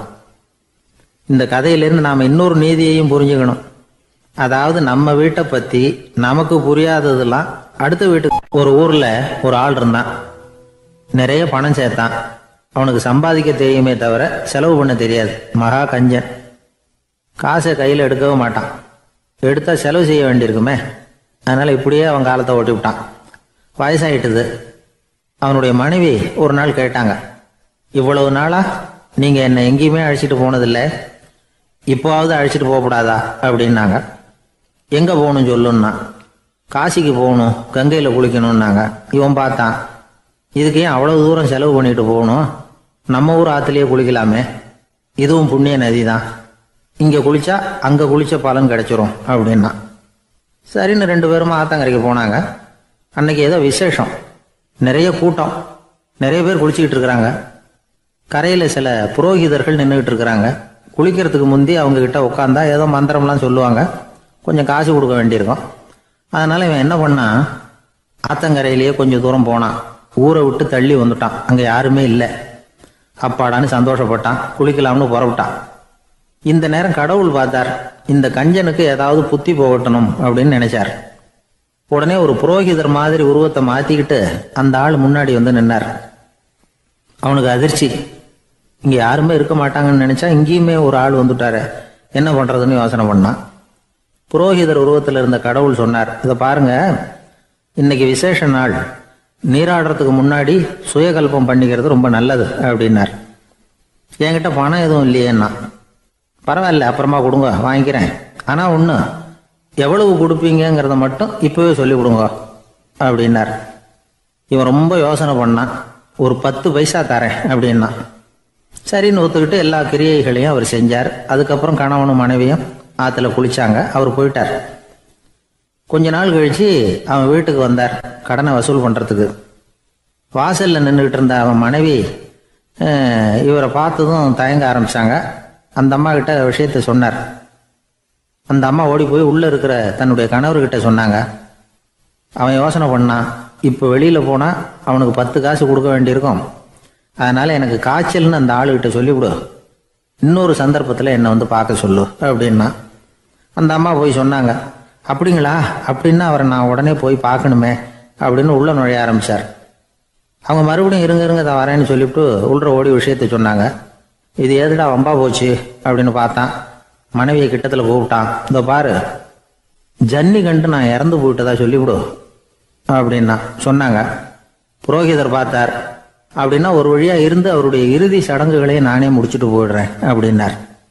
உள்ள இருந்தவன் யோசனை பண்ணான், அந்த ஆள் என்னை விடமாட்டான் போல இருக்கு, அதனால ஒரு சவப்பெட்டியில் என்னை வச்சு தூக்கிக்கிட்டு மயானத்துக்கு போங்க பார்த்துக்கலாம் அப்படின்னா. புரோகிதரும் விடுற மாதிரி இல்லை, கூடவே நடந்து போயிட்டு இருக்கிறார். அங்கே இறக்கி சடங்குகளை முடிச்சுட்டு தீ வைக்கிற நேரம் பொட்டிக்குள்ள இருந்த நம்ம ஆளு அலறி அடிச்சுட்டு வெளியில ஓடி வந்தான். புரோகிதர் உருவத்தில் இருந்த கடவுள் சிரிச்சார், தன்னுடைய சுய உருவத்தை காட்டினார். அதுக்கப்புறம் அவனை கூப்பிட்டு, இதை பாருப்பா, ஏன் இப்படி அல்லாடுற, ஏதாவது வரம் வேணும்னா கேள் தரேன் அப்படின்னார். அவன் யோசனை பண்ணான், பகவானே ஒரே ஒரு வரம் தான் உங்ககிட்ட கேட்கணும்னா. என்ன வேணும் கேளுன்னார். அந்த 10 பைசா தட்சணையை தள்ளுபடி பண்ணா போதும் அப்படின்னா. கடவுளும் சரின்னு சொல்லிட்டு போயிட்டார். இப்படி ஒரு கதையை சுவாமி சிவானந்தர் சொல்லியிருக்கிறார். செல்வந்தர்கள் பல பேர் இப்படித்தான் இருக்கிறாங்க. தாங்களும் அனுபவிக்க மாட்டாங்க, அடுத்தவங்களுக்கும் கொடுக்க மாட்டாங்க. இது மாதிரியான கஞ்சர்களுக்கு இந்த உலகம் இல்லை அந்த உலகம் இல்லைங்கிறார் அவர். இந்த கதையில கடவுள் கடன் வசூலுக்கு வந்தது மாதிரி நம்ம ஊர் ஆள் ஒருத்தன் இன்னொருத்தர்கிட்ட 10 பைசா கடன் கொடுத்துட்டான். திருப்பி வாங்கறதுக்கு நடையா நடக்கிறான். கடைசியா கேட்டான், நீ எப்பதான் கடனை திருப்பி தரப்போற, அதை முடிவா சொல்லுன்னா. வர்ற வியாழக்கிழமை கண்டிப்பா கொடுத்துருவேன் அப்படின்னானா அவன். அன்னைக்கு நான் ஊர்ல இருக்க மாட்டேனே அப்படின்னானா இவன். அதனால என்ன, நானும் தான் அன்னைக்கு ஊர்ல இருக்க மாட்டேன் அப்படின்னானா. ஒரு ஊரில் ஒரு இளைஞன் இருந்தான். ஒரு நாள் அவன் ஒரு குருவை தேடிட்டு புறப்பட்டான். ஊரை விட்டு வெளியில் போனான். போகிற வழியில் ஒரு காடு. அந்த காட்டில் ஒரு மரத்தடியில் ஒரு பெரியவர் உட்காந்துருக்கிறார். அமைதியாக மௌனமாக அவர் அமர்ந்திருக்கிறார். இந்த பெரியவரை விசாரிக்கலாம், குருவை தேடி கண்டுபிடிக்கிறதுக்கு இவர் ஏதாவது ஒரு வழி சொல்லி கொடுப்பார் அப்படின்னு நினச்சிக்கிட்டு அவரை நெருங்கினான். ஐயா, எனக்கு ஒரு குரு தேவை, எங்கே கிடைப்பார், அவரை எப்படி அடையாளம் கண்டுபிடிக்கிறது, அதை பற்றி ஏதாவது விவரம் சொன்னீங்கன்னா நான் கண்டுபிடிச்சிக்குவேன் அப்படின்ட்டுருக்கான். பெரியவர் நிமிர்ந்து பார்த்தார். தம்பி, அது ரொம்ப சுலபம். அவர் வயசானவராக இருப்பார், என்னை விட சுமார் 30 வயசு அதிகமாக இருக்கும். அவர் ஒரு மரத்தடியில் தான் உட்காந்துருப்பார் அப்படின்ட்டுருக்கான். சரிங்க பெரியவரே, அது என்ன மாதிரியான மரம், எப்படி இருக்கும் அப்படின்னு கேட்டிருக்கான். பெரியவர் அந்த விவரங்களையும் சொல்லியிருக்கிறாரு. அது மட்டும் இல்லை, சந்திக்கிற நாள், நேரம், வினாடி முதற்கொண்டு எல்லா விவரங்களையும் துல்லியமாக சொன்னாராம். இவ்வளவு விவரங்களை இவரால் எப்படி சொல்ல முடியுது அப்படின்னு இவனுக்கு ஆச்சரியம். இருந்தாலும் அந்த பெரியவர் கடைசியாக ஒரு விவரம் சொன்னார். அது என்ன தெரியுமா, எப்படியும் நீ அவரை சந்திக்கிறதுக்கு ஒரு 30 வருஷம் ஆகும் அப்படின்னு சொல்லிவிட்டாராம். ரொம்ப நன்றிங்க பெரியவரே அப்படின்னு சொல்லிவிட்டு அந்த இளைஞன் புறப்பட்டுருக்கான். இப்போ அவனுக்கு குரு பற்றின விவரம் எல்லாம் கிடைச்சிட்டுது, சந்திக்கிற நேரமும் தெரிஞ்சுட்டுது. ஆனால் 30 வருஷம் அவரை தேடி அலைய வேண்டியிருக்குமே. அவன் தேட ஆரம்பித்தான். காடு மலை எல்லாம் சுற்றி அலைஞ்சான். பல வருஷங்கள் தேடினான், அழுத்து போயிட்டான். கடைசியில் அவனுக்கும் வயசாகிட்டுது. கடைசியில் தன்னுடைய சொந்த ஊருக்கே திரும்பி போய்கிட்டு இருந்தான். அங்கே ஒரு மரத்தடியில் அவன் தேடிக்கிட்டு இருந்த குருநாதர் கிடைச்சார். யார் அவருன்னா, 30 வருஷத்துக்கு முன்னாடி வழி சொல்லி கொடுத்தாருல அதே பெரியவர். அவருக்கு இப்போ 30 வயசு அதிகமாக இருந்தது. அதே மரம், அன்னைக்கு பெரியவர் சொன்ன அடையாளம் இப்போ பொருத்தமாக இருந்தது. இப்போ அந்த பெரியவர் சொன்னார், சரியாக வந்து சேர்ந்துட்டேன், வா, உனக்காக தான் நான் இவ்வளவு காலமும் காத்துக்கிட்டு இருந்தேன் அப்படின்னாரான். என்ன சொல்கிறீங்கன்றிருக்கான். 30 வருஷத்துக்கு முன்னாடி என்கிட்ட வந்தியே, அப்போவே என் காலம் வந்து முடிஞ்சு போயிருந்தது. அப்போவே என்ன உனக்கு அடையாளம் தெரியல, அதனால் இவ்வளவு காலம் உனக்காக காத்துட்டு இருக்கும்படி ஆயிட்டுது அப்படின்னாராம். ஐயா, அப்போவே நீங்கள் சொல்லியிருக்கலாமே, இதுதான் 30 வருஷம் கழித்து நீ சந்திக்க போகிற இடம், நான் தான் உன்னுடைய குரு அப்படின்னு சொல்லியிருக்கலாமே அப்படின்ட்டுருக்கான். அந்த பெரியவர் சிரிச்சுக்கிட்டே இதுக்கு பதில் சொன்னாராம். நான் எவ்வளவோ விவரமாக தான் சொன்னேன், நீ சரியாக புரிஞ்சிக்கல. காரணம், அப்போ நீ போதுமான அளவுக்கு பக்குவம் பெற்றிருக்கவில்லை, அதனால் புரியும் சக்தி இல்லாமல் போயிட்டுது. அப்போ 30 ஆண்டு காலம் நீ அலைஞ்சி தெரிஞ்சிருக்கிற, அது காரணமாக இப்போ உனக்கு அந்த பக்குவம் வந்துட்டுது. அதனால தான் அடையாளம் காண முடிஞ்சது, நானே உன்னுடைய குரு அப்படின்னாராம். இதுலேருந்து என்ன தெரியுதுன்னா, ஆன்மீகத்தில் மாணவனாக சேர்றதுக்கு கூட ஒரு பக்குவத்தன்மை தேவைப்படுது. ஒரு பெரிய ஞானி, அவர்கிட்ட சீடனாக இருக்க ஒருத்தன் வந்தான், எதிரில் நின்னான். ஞானி அவனை வெகு நேரம் உற்று பார்த்தார். அப்புறம் சொன்னார், சீடனாக இருக்கிறது ரொம்ப சிரமம்னார். நான் தயாராக இருக்கிறேன்னா. அது இன்னமும் சிரமமாச்சே, இங்கே வந்து குருவாக இருக்கிறது மட்டுமே சுலபம் அப்படின்னாராம். அப்படின்னா நான் குருவாகவே ஆயிடுறேன் அப்படின்னானா. இது போலவே இந்த காலத்தில் கதை ஒன்று உண்டு. ஒரு பள்ளிக்கூடத்தில் வகுப்பு ஆசிரியர் மாணவனை திட்டிக்கிட்டு இருந்தார். டேய், நீ 100க்கு 10 மார்க்கு தான் வாங்கிக்கிட்டு இருக்க, இவ்வளவு மோசமாக நீ படித்தா கடைசியில் மாடு மேய்க்கிறது கூட லாய்க்கு இல்லாதவனா ஆகிடுவேன், அதுக்கப்புறம் என்ன செய்ய போகிறேன் அப்படின்னாராம். பையன் தலையை சொரிஞ்சுக்கிட்டே சொன்னானா, சார் அப்படின்னா ஒன்று செய்கிறேன் அப்படின்னானா. இவர் கேட்டிருக்கார் என்ன செய்ய போகிறேன்னு. வேற என்ன சார், உங்களை மாதிரி ஒரு ஆசிரியர் ஆகிடுறேன் அப்படின்னானா. காசியில் இருக்கிற கடவுள் காசி விஸ்வநாதர், அங்கே இருக்கிற தேவி காசி விசாலாட்சி. இவங்க 2 பேரும் ஒரு நாள் பேசிக்கிட்டு இருந்தப்போ கடவுள் சொன்னார், இந்த மனிதர்களை நாம் ரொம்பவும் நம்பிக்கையோடு தான் படைச்சிருக்கிறோம், இருந்தாலும் அவங்களுக்கு தான் நம்பிக்கை இல்லை, எதுலேயும் ஒரு உண்மையான நம்பிக்கை இல்லாமல் வாழ்ந்துக்கிட்டு இருக்கிறாங்க அப்படின்னார். என்ன அப்படி சொல்கிறீங்க? அதை பாருங்கள், எவ்வளவு பேர் காசியை தேடிட்டு வந்து கங்கையில் குளிச்சுக்கிட்டு இருக்கிறாங்க, அவங்களெலாம் நம்பிக்கை இல்லைன்னா இவ்வளவு தூரம் தேடிட்டு வந்து இங்கே குளிப்பாங்களா அப்படின்னு நாங்கள் தேவி. சரி, அதை சோதித்து பார்க்கலாம் அப்படின்னு 2 பேரும் முடிவு பண்ணிக்கிட்டாங்க. உடனே ஒரு திட்டம் போட்டாங்க. அது எப்படின்னா, நாம் 2 பேருமே பக்தர்கள் மாதிரி உருவத்தை மாற்றிக்கிட்டு கங்கை கரைக்கு போக வேண்டியது. நான் வந்து கங்கையில் இறங்கி குளிக்கிறேன், கொஞ்ச நேரத்தில் சுழலில் மாட்டிக்கிட்டது மாதிரி நடிக்கிறேன். நீ உடனே கரையிலிருந்து சத்தம் போடும், என்னோடய வீட்டுக்காரரை யாராவது காப்பாற்றுங்களேன்னு சத்தம் போடும். அதோடு இன்னொன்று சொல்லு, யாராவது ஒரு புண்ணிய ஆத்மா அவர்கிட்ட போய் அவருடைய முடியை பிடிச்சி இழுக்கணும். அப்படி ஒரு சாபம் இருக்குது எங்களுக்கு. புண்ணிய ஆத்மா, அதாவது எந்த பாவமும் செய்யாத இல்லாத ஒருத்தர் தான் அவரை காப்பாற்ற முடியும். அப்படிப்பட்டவங்க யாராவது வெள்ளத்தில் குதிச்சு என்னுடைய கணவரை காப்பாற்றுங்கோ அப்படின்னு நீ சத்தம் போடு, கூச்சல் போடு, என்ன நடக்குதுன்னு பார்க்கலாம் அப்படின்னார் கடவுள். சரின்னு சொல்லி 2 பேருமா சாதாரண பக்தர்கள் மாதிரி கங்கை கரைக்கு வந்து சேர்ந்தாங்க. அவர் இறங்கி குளித்தார். திட்டம் போட்டது மாதிரியே சுழலில் மாட்டிக்கிட்டது மாதிரி கத்துனார். கரையில் இருந்த அந்த அம்மா, ஐயோ என் கணவரை காப்பாற்றுங்களேன், யாராவது காப்பாற்றுங்களேன்னு கத்துனாங்க. பல பேர் ஓடி வந்தாங்க. உடனே இவங்க, பாவம் இல்லாத புண்ணிய ஆத்மா ஒருத்தரால் தான் என்னுடைய கணவர் காப்பாற்றப்படணுங்கிறது விதி, அப்படி ஒரு சாபம் இருக்குது, அதனால் புண்ணிய ஆத்மா யாராவது அவர்கிட்ட போய் அவர் முடியை பிடிச்சி தூக்குனா அவரை காப்பாற்றி கொள்ளலாம் அப்படின்னாங்க. இவங்க இப்படி சொன்னதும் எல்லாரும் திகைச்சு போய் நின்றுட்டாங்க.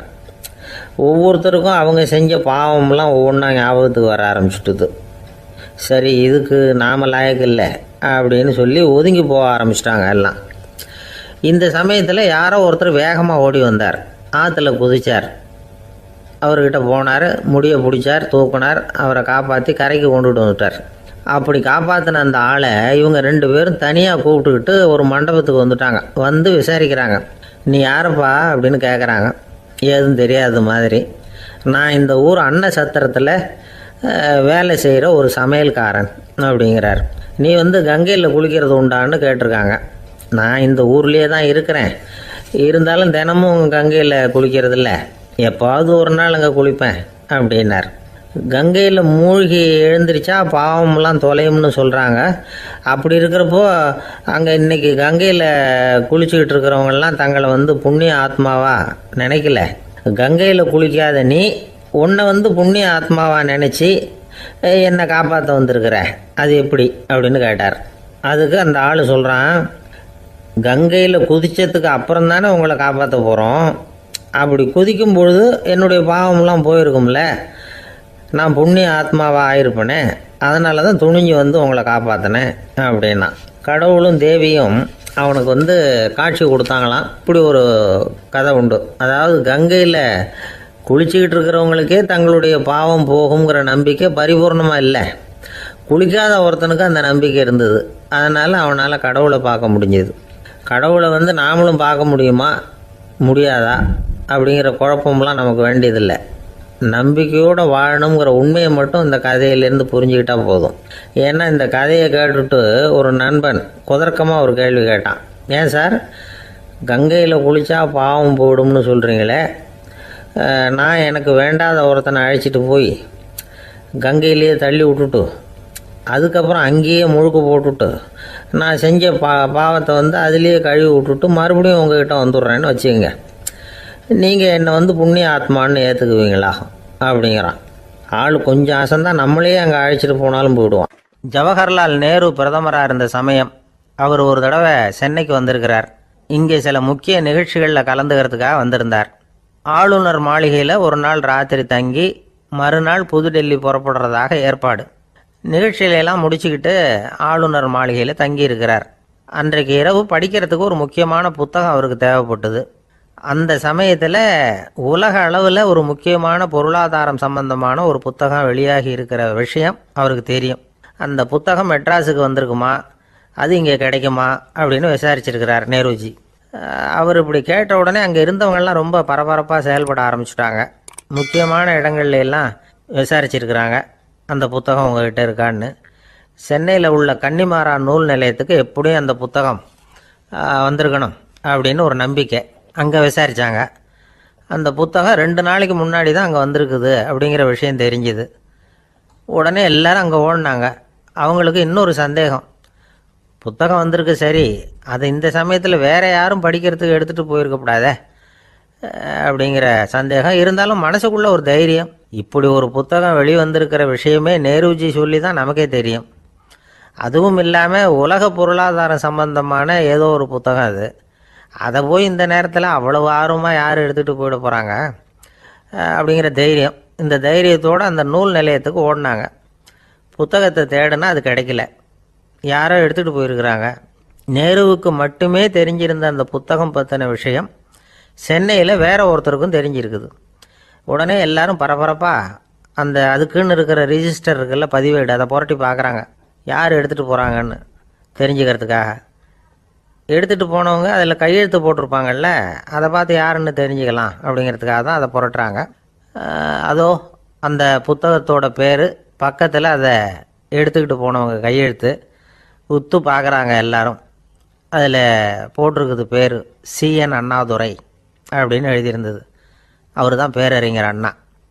நேரு படிக்க விரும்பின ஒரு புத்தகத்தை அதே நேரம் படிக்க விரும்பின இன்னொரு தலைவர் இவர். படிக்கிறதுல அவருக்கு இருந்த ஆர்வத்தை நாம் தெரிஞ்சுக்கணும்னா அதுக்கு எவ்வளவோ சம்பவங்கள் இருக்குது. கடைசி காலத்தில் அவர் அடையாறு மருத்துவமனையில் படுத்திருக்கிறார். அவருக்கு ஒரு முக்கியமான அறுவை சிகிச்சை செய்ய வேண்டியிருக்குது அவசரமாக. அமெரிக்காவிலேருந்து டாக்டர் மில்லர் வந்திருக்கிறார். அவர்கிட்ட கேட்குறார், டாக்டர் நாளைக்கே அறுவை சிகிச்சை செய்ய போகிறீங்களா அப்படின்னு. ஆமாங்கிறார் டாக்டர் மில்லர். நாளைக்கு மறுநாள் செஞ்சுக்கிறேனே அப்படின்னாரான் அண்ணா.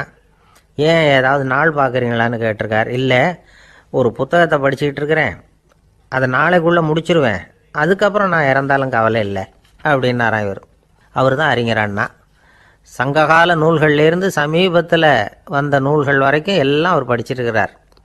ஒரு திருமண விழாவில் அவர் பேசும்பொழுது சொன்ன விஷயம் இது. சங்க காலத்தில் காதலியை மணக்க விரும்புகிறவனுக்கு அவனுடைய தந்தை வீர சோதனைகள்லாம் வைப்பார். போய் புலிப்பல் கொண்டுக்கிட்டு வா, அப்போ தான் என் பொண்ணை கொடுப்பேன் அப்படின்னு சொல்லுவார். காதலன் உடனே காட்டுக்கு போவான், ஒரு புலியை கொன்று அதனுடைய பல்லை கொண்டுக்கிட்டு வருவான். அதை வீர பதக்கத்தில் பதிச்சு அவனுக்கு மாமனார் சூட்டுவார் கல்யாண சமயத்தில். இப்போலாம் காதலன் கிட்ட அப்படி சொல்ல முடியாது. இப்போலாம் காதலன் கிட்ட காட்டுக்கு போய் புலிப்பல் கொண்டுக்கிட்டு வான்னு யாராவது சொன்னால் புலி தான் மாப்பிள்ளையாக வந்து சேரும் அப்படின்னார். ஒரு விவசாயி விதைக்கிறதுக்காக வயல்வெளி பக்கம் போகிறார். விதைகளை அள்ளி வீசினார். அப்போ என்ன ஆச்சுன்னா, சில விதைகள் பாதை ஓரத்தில் விழுந்தது, சில விதைகள் முள் செடிகள் மண்டி இருந்த புதருக்கு இடையில் விழுந்தது, சில விதைகள் நல்ல நிலத்தில் விழுந்தது. பாதை ஓரத்தில் விழுந்த விதை என்ன ஆச்சுன்னா, அதெல்லாம் பறவைகள் கண்ணில் போட்டுவிட்டுது. உடனே உட்காந்து கொத்தி தின்னுட்டு போட்டுது.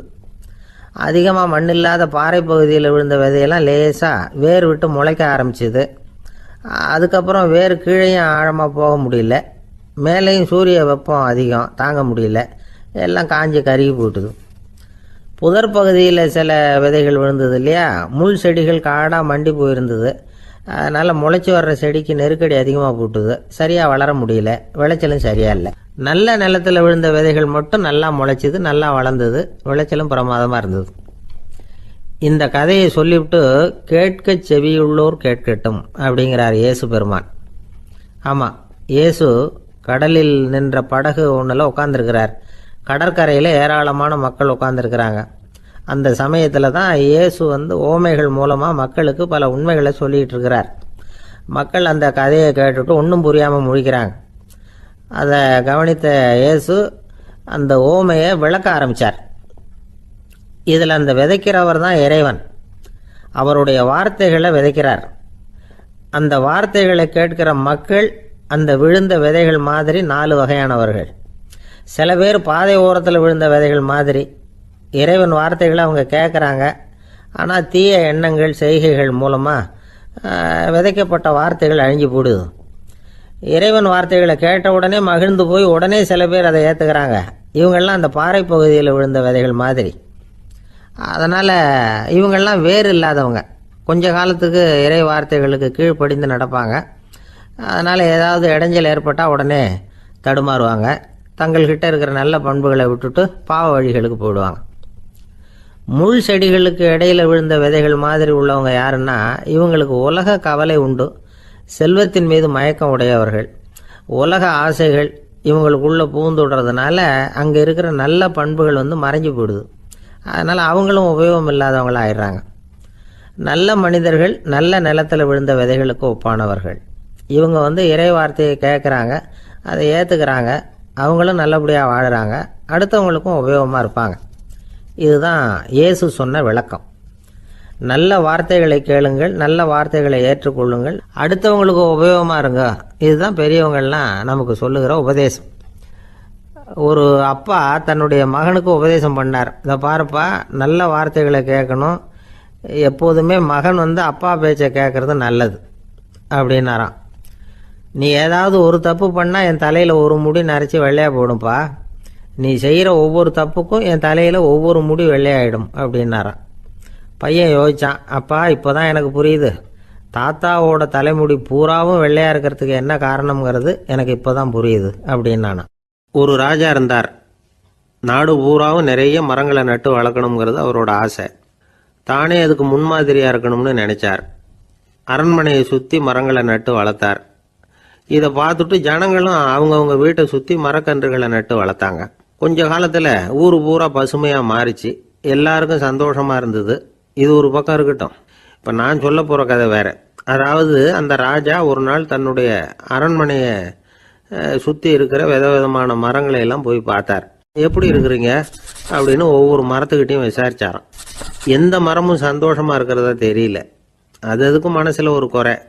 முதல்ல ஆலமரத்துக்கிட்ட போனார். அது சொல்லிச்சு, மண்ணா நான் நல்லா பெருசாக வளர்ந்துருக்கிறேன், அடர்த்தியாக இருக்கிறேன், கிளையெல்லாம் 4 பக்கமும் நல்லா படர்ந்து தான் இருக்குது, இருந்தாலும் எந்த பிரயோஜனமும் இருக்கிறதா தெரியல எனக்கு. என்னுடைய பழம்லாம் ரொம்ப சின்னதாக இருக்குது, என் கண்ணுக்கு சரியாக புறப்பட மாட்டேங்குது. நான் இருக்கிற சைஸுக்கு என்னுடைய கிளையில் இருக்கிற பழம்லாம் எவ்வளவு பெருசாக இருக்கணும், அது இத்தினூண்டு இருக்கிறது எனக்கு பெரிய அவமானமாக இருக்குது. இப்படி இங்கே நின்றுக்கிட்டு இருக்கிறதே ரொம்ப கூச்சமாக இருக்குது. ஒரு நல்ல புயல் வந்ததுன்னா பேசாமல் சாஞ்சு விடலாமான்னு பார்க்குறேன் அப்படின்னு புலம்புது ஆலமரம். சரி இருக்கட்டும்னு நினச்சிக்கிட்டு ராஜா அடுத்தபடியாக ஒரு அத்தி மரத்துக்கிட்ட போனார். அதுவும் புலம்ப ஆரம்பிச்சுட்டுது. நான் கூட பெரிய மரம் தான், இல்லை இலையெல்லாம் அழகாக தான் இருக்குது, பழம் அழகாக இருக்குது, இருந்தாலும் உள்ள விஷயம் இல்லையே, அத்தி பழத்தை புட்டு பார்த்தா அத்தனையும் சொத்தை அப்படின்னு பழமொழியே உண்டாயிட்டுதே, இப்படி ஒரு கெட்ட பேரோடு நான் இருக்கணுமா அப்படின்னு புலம்புது அது. சரி இது இருக்கட்டும் அப்படின்னு சொல்லி அடுத்தபடியாக வேப்ப மரத்துக்கிட்ட போனார். அது தன்னுடைய வேதனையை வெளியிட்டது. எனக்கு எவ்வளவோ மருத்துவ குணங்கள்லாம் இருக்கிறதா சொல்லிக்கிறாங்க, இருந்தாலும் என்ன பிரயோஜனம், என்னுடைய பழத்தை மனிதர்கள் யாரும் விரும்பி சாப்பிட்றது இல்லையே அப்படின்னுது. ராஜா அடுத்தாப்புல இருந்து ஒரு பனை மரத்துக்கிட்ட போனார். நான் நல்லா உயரமாக தான் வளர்ந்துருக்கிறேன், மற்ற மரங்கள்லாம் என்னை அண்ணாந்து தான் பார்க்கணும், இருந்தாலும் என்கிட்ட நிழலுக்காக யாரும் ஒதுங்கிறது இல்லையே அப்படின்னுது. என்ன இது எல்லா மரமும் இப்படி திருப்தி இல்லாமல் இருந்துகிட்டு இருக்குதே அப்படின்னு நினச்சிக்கிட்டே ராஜா அடுத்தபடியாக அங்கே இருந்த ஒரு பைன் மரத்துக்கிட்ட போனார். அழகாக உயரமாக பசுமையாக தான் இருந்தது, ஆனால் பழமோ பூவோ கிடையாது. அதை நினச்சி அது வருத்தப்பட்டுக்கிட்டு இருக்குது. ஓக் மரம் அது ஒன்று நின்றுட்டு இருந்தது. அது என்ன சொல்லிச்சுன்னா, இலையுதிர் காலத்தில் என் மேலே இருக்கிற எல்லா இலைகளும் உதிர்ந்து போடுது, முடி கொட்டின மனிதர்கள் மாதிரி மொட்டையாக நான் நிற்க வேண்டி இருக்குது, என்ன வாழ்க்கை இது அப்படின்னு சொல்லி அழுத்துக்கிட்டது. சரி புளிய மரம் என்ன சொல்லுது பார்ப்போம்னு அதுகிட்ட போனால், என்னுடைய நிழலில் யாருமே தங்க மாட்டாங்க, உடம்புக்கு சூடுன்னு ஒதுங்கி போயிடுவாங்க, அடிமரத்தை பார்த்தீங்கன்னா பட்டையெல்லாம் உறிஞ்சி பார்க்கறதுக்கே கேவலமாக இருப்பேன் அப்படின்னுது அது. முருங்கை மரம் என்ன சொல்லிச்சு தெரியுமா, என்னுடைய இலை காயெல்லாம் சாப்பிட்றவங்களுக்கு சத்து கொடுக்கறது வாசம்தான், ஆனால் என் உடம்புல சத்தே கிடையாது, கொஞ்சம் வேகமாக காற்று அடிச்சதுன்னா முறிஞ்சி விழுந்துடுறேன், என்ன வாழ்க்கை இது அப்படின்னு சொல்லி அது வருத்தப்பட்டது. ராஜா யோசனை பண்ணார், என்ன இது மரங்கள் பூமியின் வரங்கள்னு சொல்கிறோம், மழை பெய்யறதுக்கு அதுதான் காரணம், பூமி செழிப்பாக இருக்கிறதுக்கும் அதுதான் காரணம், வீடு கட்டுறதுக்கு மரம், நாற்காலி செய்ய உபயோகப்படுத்துறதுக்கும் அதுதான் உபயோகப்படுது, மனுஷனுக்கு வேண்டிய ஆகாரங்களையும் கொடுக்குது, இப்படிலாம் இருந்தும் எல்லா மரமும் நிம்மதி இல்லாமல் இருந்துகிட்டு இருக்குதே அப்படின்னு நினைச்சார். அப்போ அங்கே இருந்த ஒரு மகிழ மரம் அவர் கண்ணில் பட்டுது. அந்த மரம் மட்டும் கொஞ்சம் நிம்மதியாக மகிழ்ச்சியாக இருக்கிறது மாதிரி தெரிஞ்சுது. உடனே ராஜா அதுகிட்ட போனார். உனக்கு மனசில் எதுவும் குறை இல்லையான்னு கேட்டார். இல்லை, நான் சந்தோஷமாக தான் இருக்கேன்னு அந்த மகிழ மரம். அப்படியான்னு ஆச்சரியமாக கேட்டார் ராஜா.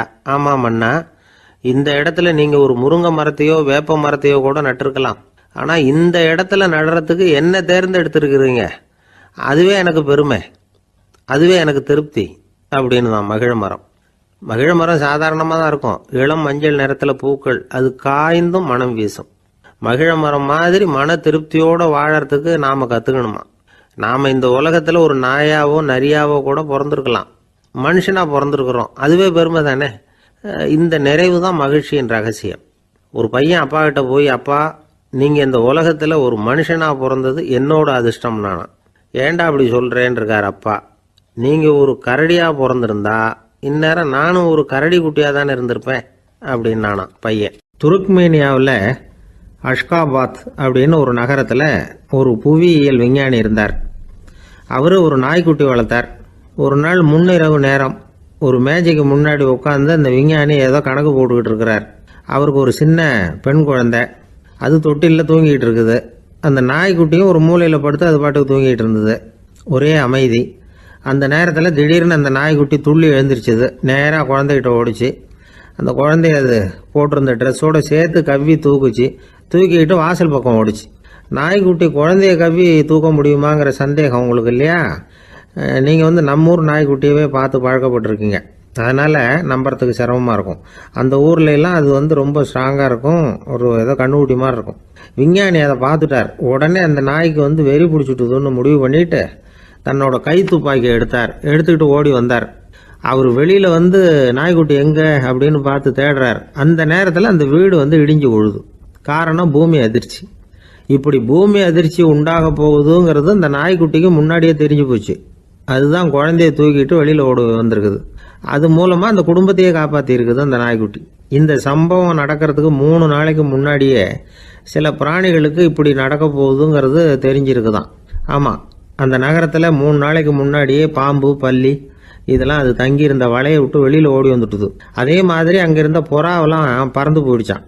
இதே மாதிரி யுகோஸ்லோவியாவில் கூட ஒரு நகரம், அங்கே ஒரு நாள் ராத்திரி ஒரு மிருக காட்சி சாலையில் திடீர்னு ஒரு பெரிய கலவரம், கூச்சல், குழப்பம். அங்கே இருந்த கழுதை, புலி, யானை, பறவை எல்லாம் கண்ணாபின்னான்னு கத்த ஆரம்பிச்சுட்டுது. நீர் யானை அதுக்குன்னு போட்டிருந்த தடுப்பையே தாண்டி குதித்து வெளியில் வந்துட்டு தான். மறுநாள் தான் எல்லாருக்கும் விஷயம் புரிஞ்சுது. அடுத்த நாள் காலையில் அங்கே பூமி எதிர்ச்சி உண்டாயிட்டுது. இப்போ பாருங்க, அதாவது மனுஷனை போய் தீர்க்க தரிசி அது இதுன்னு சொல்லிகிட்டு இருக்கிறோம். இவனை விட அது பரவாயில்லைன்னு தோணுது. அதாவது மிருகங்கள் ஒன்று நடக்க போகுதுங்கிறத முன்னாடியே புரிஞ்சுக்குதே. சரி, இதெல்லாம் எப்படி அது முன்கூட்டி புரிஞ்சுக்குது? அதுதான் படைப்பு ரகசியம். அதை கண்டுபிடிக்கிறதுக்கு தான் மனுஷன் ஆராய்ச்சி பண்ணிகிட்டு இருக்கிறான். விஞ்ஞானிகளோட ஆராய்ச்சியெல்லாம் ஒரு பக்கம் இருக்கட்டும், வீட்டுக்குள்ளேயே சில ஆராய்ச்சி பண்ணி பாருங்களேன். இப்போ சில யோசனை சொல்லி அதை சோதனை பண்ணி பாருங்க அப்படின்னு ஒருத்தர் சொன்னாராம். அதாவது இப்போ மழை வருமா வராதா அப்படின்னு தெரிஞ்சுக்கணுமா, உடனே ஒரு பூனைக்குட்டி பின்னாடியே மெதுவாக போய் அது என்ன செய்யுதுன்னு கவனித்து பார்க்கணும். பூனைக்குட்டி தன்னோட பாதத்தினால சுகத்தில் அப்படி கீறிக்கிட்டு இருக்கும். அப்படி கீறினா கண்டிப்பாக மழை வரும். சில சமயம் பூனைக்குட்டி அப்படி மல்லாந்து படுத்துக்கிட்டு பாதத்தை உயர தூக்கும், அப்படியும் புரளும். இப்படி செஞ்சதுன்னா அன்னைக்கும் மழை இருக்காது. அதனால் முன்னாடி இருந்தது மழை வர்றதுக்கு அறிகுறி, இது மழை இல்லைங்கிறதுக்கு அறிகுறி. பறவைகள், பிராணிகள் இதுகளோட நடவடிக்கைகளை பார்த்துட்டு அதையெல்லாம் அடிப்படையாக வச்சு தான் காலநிலையை கண்டுபிடிக்கிற கருவிகளை கண்டுபிடிச்சிருக்கிறாங்க. வாத்து இருக்குல்ல, சில சமயம் தன்னோட அழகை தன்னோட இறகுகளில் அப்படியே புதைச்சிக்கும். அப்படி செஞ்சால் குளிர்காலம் வரப்போகுதுன்னு அர்த்தம். பருவநிலை குளிராக மாறப்போகுதுங்கிறதுக்கு இதுதான் அறிகுறி. சிட்டுக்குருவி இருக்குதுல்ல, அதெல்லாம் புழுதியில் உழுந்து புரளும், சிறகுகளை படபடன்னு அடிச்சுக்கும்.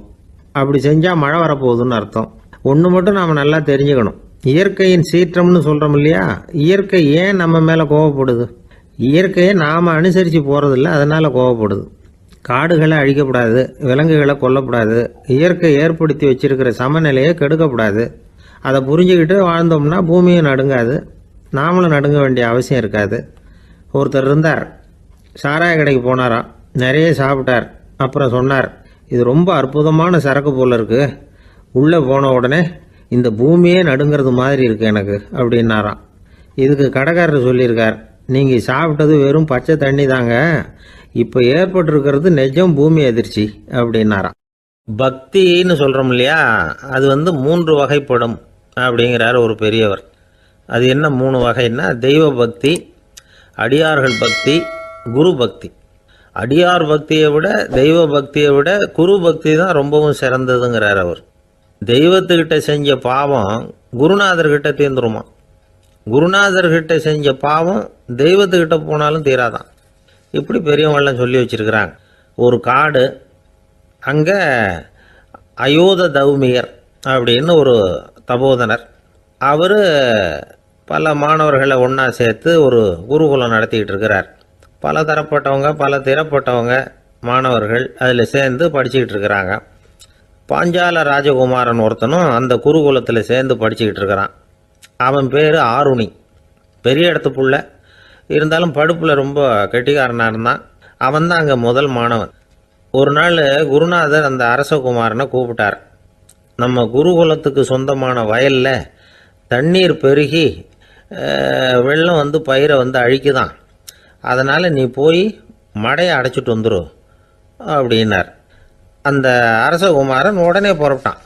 குருநாதர் சொல்லிட்டார்ல, உடனே புறப்பட்டான். நான் பெரிய இடத்து பிள்ளையாச்சே, ராஜகுமாரனாச்சே, ரொம்ப செல்வாக்கூட வளர்ந்தவனாச்சே, நான் போய் வயலில் இறங்கி வேலை செய்கிறதா அப்படின்னுலாம் அவன் நினைக்கல. குருநாதர் கட்டளையை நிறைவேற்ற வேண்டியது நம்ம கடமை அப்படின்னு நினச்சான். உடனே ஒரு மண்வெட்டியை தூக்கி தோளில் வச்சுக்கிட்டு புறப்பட்டு போயிட்டான். வயலுக்கு போனான். பார்த்தான், தண்ணி கரையை உடச்சிக்கிட்டு வயலுக்குள்ளே ஏகமாக பாஞ்சிக்கிட்டு இருக்குது. இவன் மண்வெட்டியால் களிமண்ணை புல்லோடு சேர்த்து புல் பத்த மாதிரி வெட்டி வெட்டி போட்டான். இருந்தாலும் மடையை அடைக்க முடியல. தண்ணி அதை மீறி வந்துக்கிட்டே இருக்குது. தண்ணி வேகமாக வயலுக்குள்ளே போய்கிட்டே இருக்குது. போடுற பத்தையெல்லாம் கரைஞ்சி கரைஞ்சி போயிட்டுருக்கு. இருந்தாலும் இவன் தன்னுடைய முயற்சியை கைவிடலை. வெட்டி வெட்டி போட்டுக்கிட்டே இருக்கிறான். காலையில் அங்கே போனவன் சாயந்தரம் வரைக்கும் இப்படி செஞ்சுக்கிட்டு இருக்கிறான். உடம்பும் மனசும் ரொம்பவும் சோர்ந்து போச்சு. இருந்தாலும் குருநாதர் இட்ட கட்டளையை நிறைவேற்றாமல் இருக்கிறோமேங்கிற ஒரு குறை அவனுக்கு இருக்குது. குரு கட்டளையை நிறைவேற்றாத நான் இன்னமும் இருக்கணுமா அப்படின்னு யோசனை பண்ண ஆரம்பிச்சிட்டான். என்ன செய்யலாம்னு பார்த்தான். நம்ம குருநாதர் இட்ட பணிக்காக இந்த உடம்பையே தியாகம் பண்ணலாம் அப்படின்னு முடிவு பண்ணான். தண்ணி பாயுதில்ல, அதுக்கு குறுக்க விழுந்து அப்படியே மடையை அடைச்சிக்கிட்டு அப்படியே படுத்துட்டான். இது மற்றவங்களுக்கு தெரியாது. அன்னைக்கு ராத்திரி ஒரு விளக்கு முன்னாடி உட்காந்து குருநாதர் பிள்ளைங்களுக்கு பாடம் சொல்லி கொடுத்துக்கிட்டு இருக்கிறார். முதல் வரிசையில் இருக்கக்கூடிய ராஜகுமாரனை காணலை. நம்ம ஆருணி எங்கே போனா அப்படின்னு சொல்லி மற்ற மாணவர்களை விசாரித்தார். இப்போ அவங்க சொன்னாங்க, சுவாமி அவன் காலையில் வயலுக்கு மடையை அடைக்கிறதுக்காக போனான், நீங்கள் தான் போக சொன்னீங்க, இன்னும் திரும்பி வரல அப்படின்னு அவர் பையன். குருநாதர் உடனே ஒரு தீவெட்டி எடுத்துக்கிட்டு மாணவர்களை அழைச்சிக்கிட்டு வயலுக்கு போனார். அங்கே போய் பார்த்தா ஆளை காணும். ஆருணி ஆருணின்னு சொல்லி சத்தம் போட்டு கூப்பிட்டு பார்க்குறார். நான் இங்கே இருக்கேன் குருநாதா அப்படின்னு காலுக்கு அடியிலேருந்து ஒரு சத்தம் வருது. குனிஞ்சு பார்த்தா அவன் மடையில் படுத்துருக்கிறான். என்னப்பா இதுன்னார். காலையிலேருந்து இந்த மடையை அடைச்சி பார்த்தேன் சுவாமி, முடியல, அதனால் இப்படி குறுக்க படுத்துட்டேன். என்னை தாண்டறதுக்கு பயந்து போய் தண்ணியை தேங்கி நின்றுட்டுது அப்படின்னா.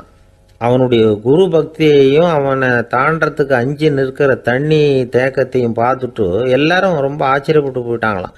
ஆருணி எழுந்திரிச்சு வா அப்படின்னு கூப்பிட்டாரான் குருநாதர். அவன் தண்ணீரை பொழந்துக்கிட்டு எழுந்திரிச்சு வந்தானான். அதனால் அவனுக்கு உத்தாலகன் அப்படின்னு ஒரு பேர். உத்தாலகன்னா தண்ணீரை பிளந்தவன் அர்த்தம். அந்த உத்தாலகன் மாதிரி இந்த காலத்து மாணவர்களுக்கும் குரு பக்தி வேணும் அப்படின்னு சொன்னோம் ஒரு பள்ளிக்கூடத்தில். உடனே நிறைய மாணவர்கள் எழுந்திரிச்சு நின்னாங்க. சார், நீங்கள் எங்களை இன்னமும் சரியாக புரிஞ்சுக்கலன்னு நினைக்கிறோம். அன்னைக்காவது ஒருத்தன் அப்படி இருந்தான், இன்னைக்கு ஏகப்பட்ட உத்தாலகர்கள் இருக்கிறோம். எங்கள் வாத்தியார் கட்டளை இட்டா இப்போவே அது மாதிரி வயலுக்கு போய் மடையில் குறுக்கப்படுத்துக்கிறதுக்கு இந்த வகுப்பில் உள்ள அத்தனை பேரும் தயாராக இருக்கிறோம் அப்படின்னாங்க. அப்படியா அப்படின்னு சொல்லி கேட்டோம் ரொம்ப சந்தோஷமாக. ஒருத்தன் ரொம்ப அடக்கமாக எழுந்திரிச்சான். அப்புறம் சொன்னான், ஆமாம் சார், வகுப்பில் இவர் நடத்துகிற பாடத்தை கேட்டுக்கிட்டு இருக்கிறத விட பேசாமல் போய் மடையில் படுத்துடுறது ஒன்றும் கஷ்டமான காரியமாக இருக்காது, அதனால தான் எல்லாரும் அங்கே போகிறேன்னு சொல்கிறோம் அப்படிங்கிறான். ஐயா, உங்கள் பேரை தொடர்ந்து தினம் கேட்டுக்கிட்டு இருக்கிறேன் அப்படின்னார் ஒருத்தர். தொடர்ந்து கேட்குறீங்களே, உங்களுக்கு காது வலிக்கலையா அப்படின்னு கேட்டோம். பேசுகிற உங்களுக்கே வாய் வலிக்கல அப்படிங்கிறப்போ கேட்குற எங்களுக்கு எப்படி காது வலிக்கும் அப்படின்னார். நம்ம உடம்புல ஒரு அதிசயம் என்ன தெரியுமா? ரொம்ப நேரம் நாம் நடக்கிறோம்னு வச்சுக்கோங்க, கால் வலிக்கும். ரொம்ப நேரம் வேலை செஞ்சால் கை வலிக்கும், உடம்பு வலிக்கும்.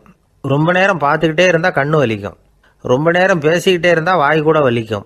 ஆனால் ரொம்ப நேரம் கேட்டுக்கிட்டே இருக்கிறதுனால காது வலிக்கிறது இல்லை. அதனால் கேட்கறதுக்கு முக்கியத்துவம் கொடுத்தாங்க நம்ம பெரியவங்க. திருவள்ளுவர் தேவையில்லாமல் வார்த்தைகளை உபயோகப்படுத்த மாட்டார். ஒரு திருக்குறள்னு எடுத்துக்கிட்டாவே அதில் மொத்தம் 7 வார்த்தைகள், அவ்வளவுதான். அப்படி 7 வார்த்தைகள் மட்டுமே உள்ள ஒரு திருக்குறளில் வள்ளுவர் ஒரே வார்த்தையை 5 தடவை உபயோகப்படுத்தியிருக்கிறார், திரும்ப திரும்ப பயன்படுத்தியிருக்கிறார். அப்படின்னா அதை எந்த அளவுக்கு வலியுறுத்தி சொல்கிறார் அப்படிங்கிறத நாம் புரிஞ்சுக்கணும். அது என்ன குறள்? செல்வத்துள் செல்வம் செவிச்செல்வம், அச்செல்வம் செல்வத்துள் எல்லாம் தலை. செவிச்செல்வம்ங்கிறது அவ்வளவு முக்கியமானது. கற்றலின் கேட்டல் நன்று. அதிகம் கேட்கணுங்கிறதுக்காகத்தான் எவ்வளவு கேட்டாலும் காது வலிக்கிறதில்ல. குறைச்சலாக பேசணும், அதிகமாக கேட்கணும். இன்னொரு விஷயம் கவனிங்க. நம்ம உடம்புல கண்ணுக்கு மூடி இருக்குது, எதையாவது நாம் பார்க்க விரும்பலைன்னா உடனே கண்ணை மூடிக்கலாம். நம்ம வாய்க்கு மூடி இருக்குது, பேச விருப்பம் இல்லையா, வாயை மூடிக்கலாம். மூக்குக்கு கூட மூடிக்கிற வசதி இருக்குது, எதையாவது முகர விருப்பம் இல்லையா, மூச்சை அடக்கிக்கலாம். ஆனால் பாருங்கள், காதுக்கு மூடி கிடையாது. அதை கையால் தான் மூட முடியும். யார் என்ன சொன்னாலும் அது நல்லதோ கெட்டதோ காதில் விழுந்துக்கிட்டு தான் இருக்கும். அறிவு தான் நல்ல விஷயங்களை எடுத்துக்கிட்டு கெட்ட விஷயங்களை விட்டுடணும். நல்ல கருத்துக்கள் நம்ம காதில் நிறைய விழுந்துக்கிட்டே இருக்கணும். அதை கேட்டு நாம் நல்லபடியாக வாழணுங்கிறது தான் படைப்பின் விருப்பம். ஆன்மீகவாதிகள் கூட ஒன்று சொல்லுவாங்க. அதாவது ஆன்மீக பாதையில் நீங்கள் முன்னேறணும்னா முதல்ல சிரவணம் செய்யணும்பாங்க. அதாவது பெரியவங்க சொல்கிற நல்ல கருத்துக்களை கேட்கணும் அப்படின்னு அதுக்கு அர்த்தம். அதனால் யார் நல்ல கருத்துக்களை சொன்னாலும் அதை காது கொடுத்து கேளுங்க. இவ்வளவு கருத்துக்களையும் நம்ம நேயர் ஒருத்தர்கிட்ட சொல்லிகிட்டு இருந்தோம். அவரும் சரி சரின்னு தலையாடிக்கிட்டே இருந்தார். அப்புறம் சொன்னார், நீங்கள் சொல்கிறது சரிதான் சார், காதுக்கு மூடி இல்லைங்கிறது ரொம்ப சரி. அதனால தான் உங்கள் தகவல் கூட நாங்கள் விரும்புகிறோமோ இல்லையோ தினம் காதில் விழுந்துக்கிட்டு இருக்குது அப்படின்னார். எங்களுக்கு ரொம்ப பெருமையாக இருந்தது. அப்படியா அப்படின்னோம். ஆனாலும் என்ன மாதிரி சில பேர் நீங்கள் தகவல் சொல்கிற சமயத்தில் காதில் மூடி இல்லையேன்னு சொல்லி கவலைப்படுறதில்ல சார் அப்படின்னார். ஏன்னு கேட்டோம். காதை மூடுறதுக்கு தானே வசதி இல்லை, ரேடியோவை மூடுறதுக்கு வசதி இருக்குதுல்ல, அதனால் டக்குன்னு அதை மூடி வச்சுருவோம் அப்படின்னார். கங்கை கரை தோட்டம் பக்கத்தில் ஒரு ஆசிரமம், அங்கே ஒரு பெரியவர் தங்கியிருக்கிறார். அவர் தான் ராமகிருஷ்ண பரமஹம்சர். அந்த ஆசிரமம் இருந்த இடம் கரக்பூர். வங்காளத்தில் பொதுவாக எல்லாரும் மீன் சாப்பிட்றது உண்டு.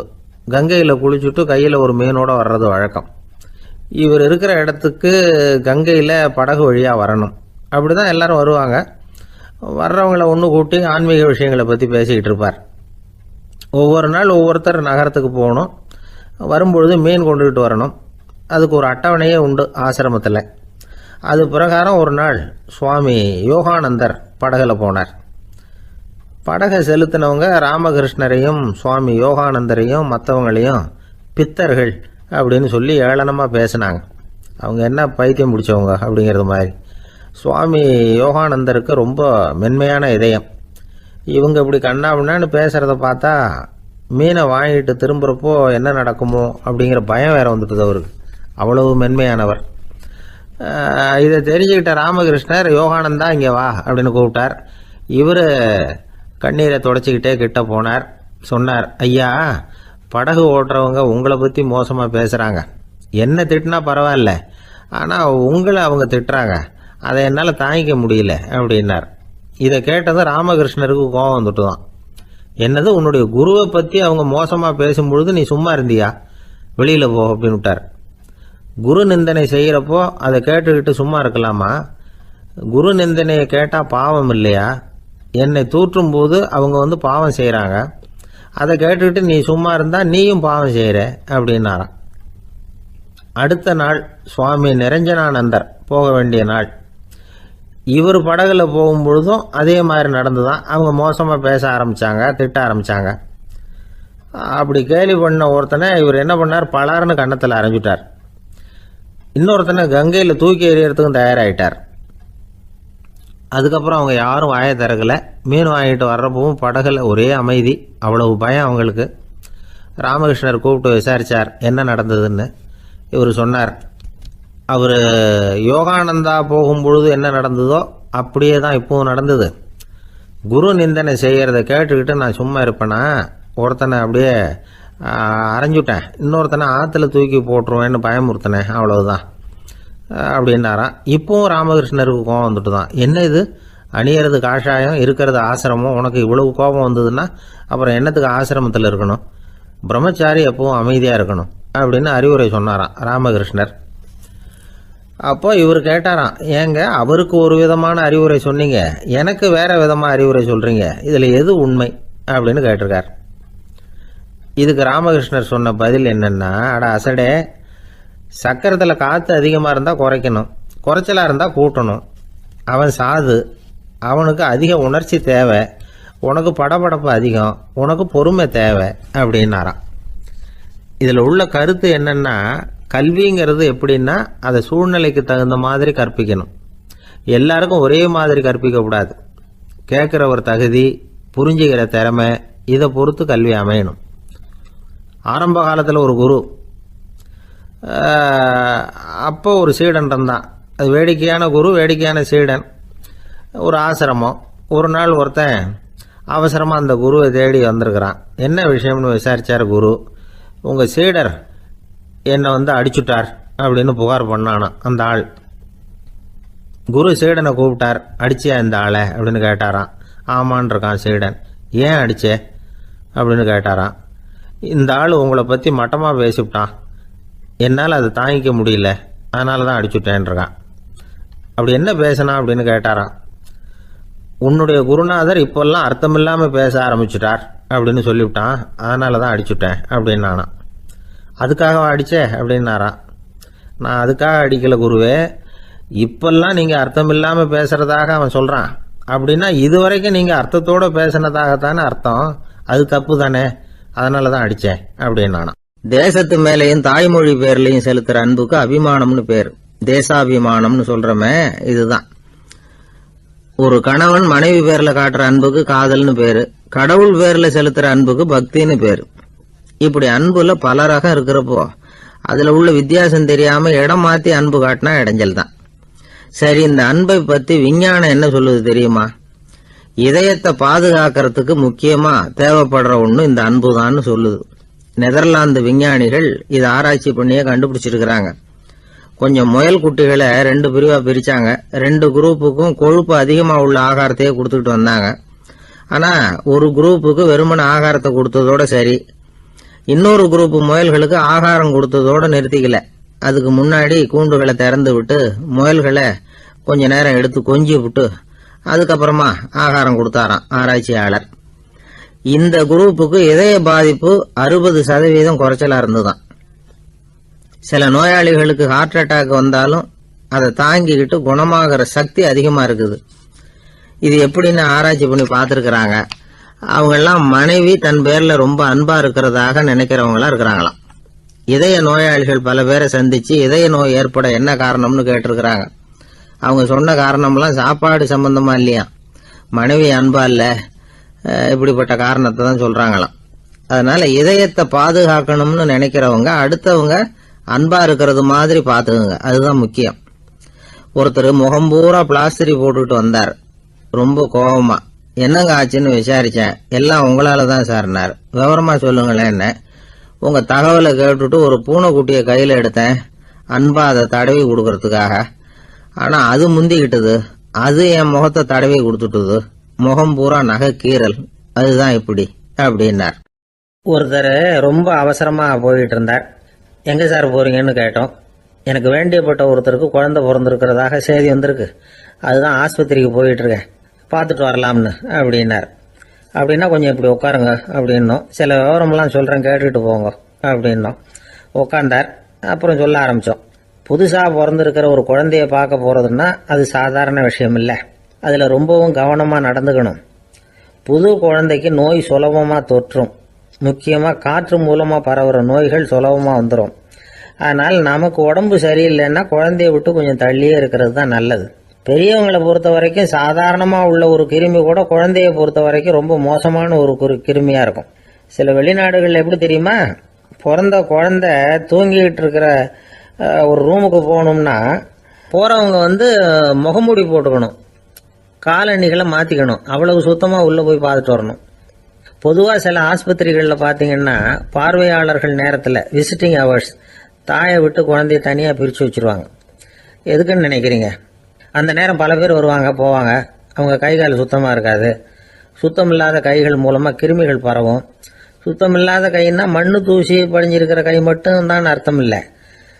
சாலையில் கையை வீசிக்கிட்டு நடந்து வர்றீங்க, குழந்தைய பொறுத்த வரைக்கும் அது கூட சுத்தம் இல்லாத கை தான்.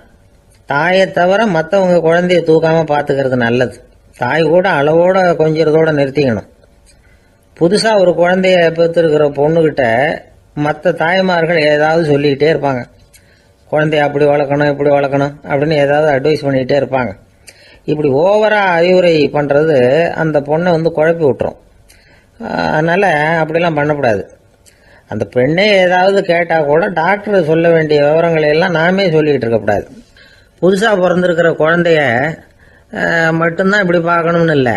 ஒரு நோயாளி குழந்தைய பார்க்க போகிறதுனா கூட ரொம்ப எச்சரிக்கையாக தான் நடந்துக்கணும். ஒரு தின்பண்டமோ விளையாட்டு சாமானோ அந்த குழந்தைக்கு நாம் வாங்கிட்டு போகிறதா வச்சுக்குவோம். அதை நேராக கொண்டுகிட்டு போய் அந்த குழந்தைகிட்டே கொடுக்கக்கூடாது. அதோட அப்பா அம்மா கிட்ட ரகசியமாக கொடுக்கலாம்.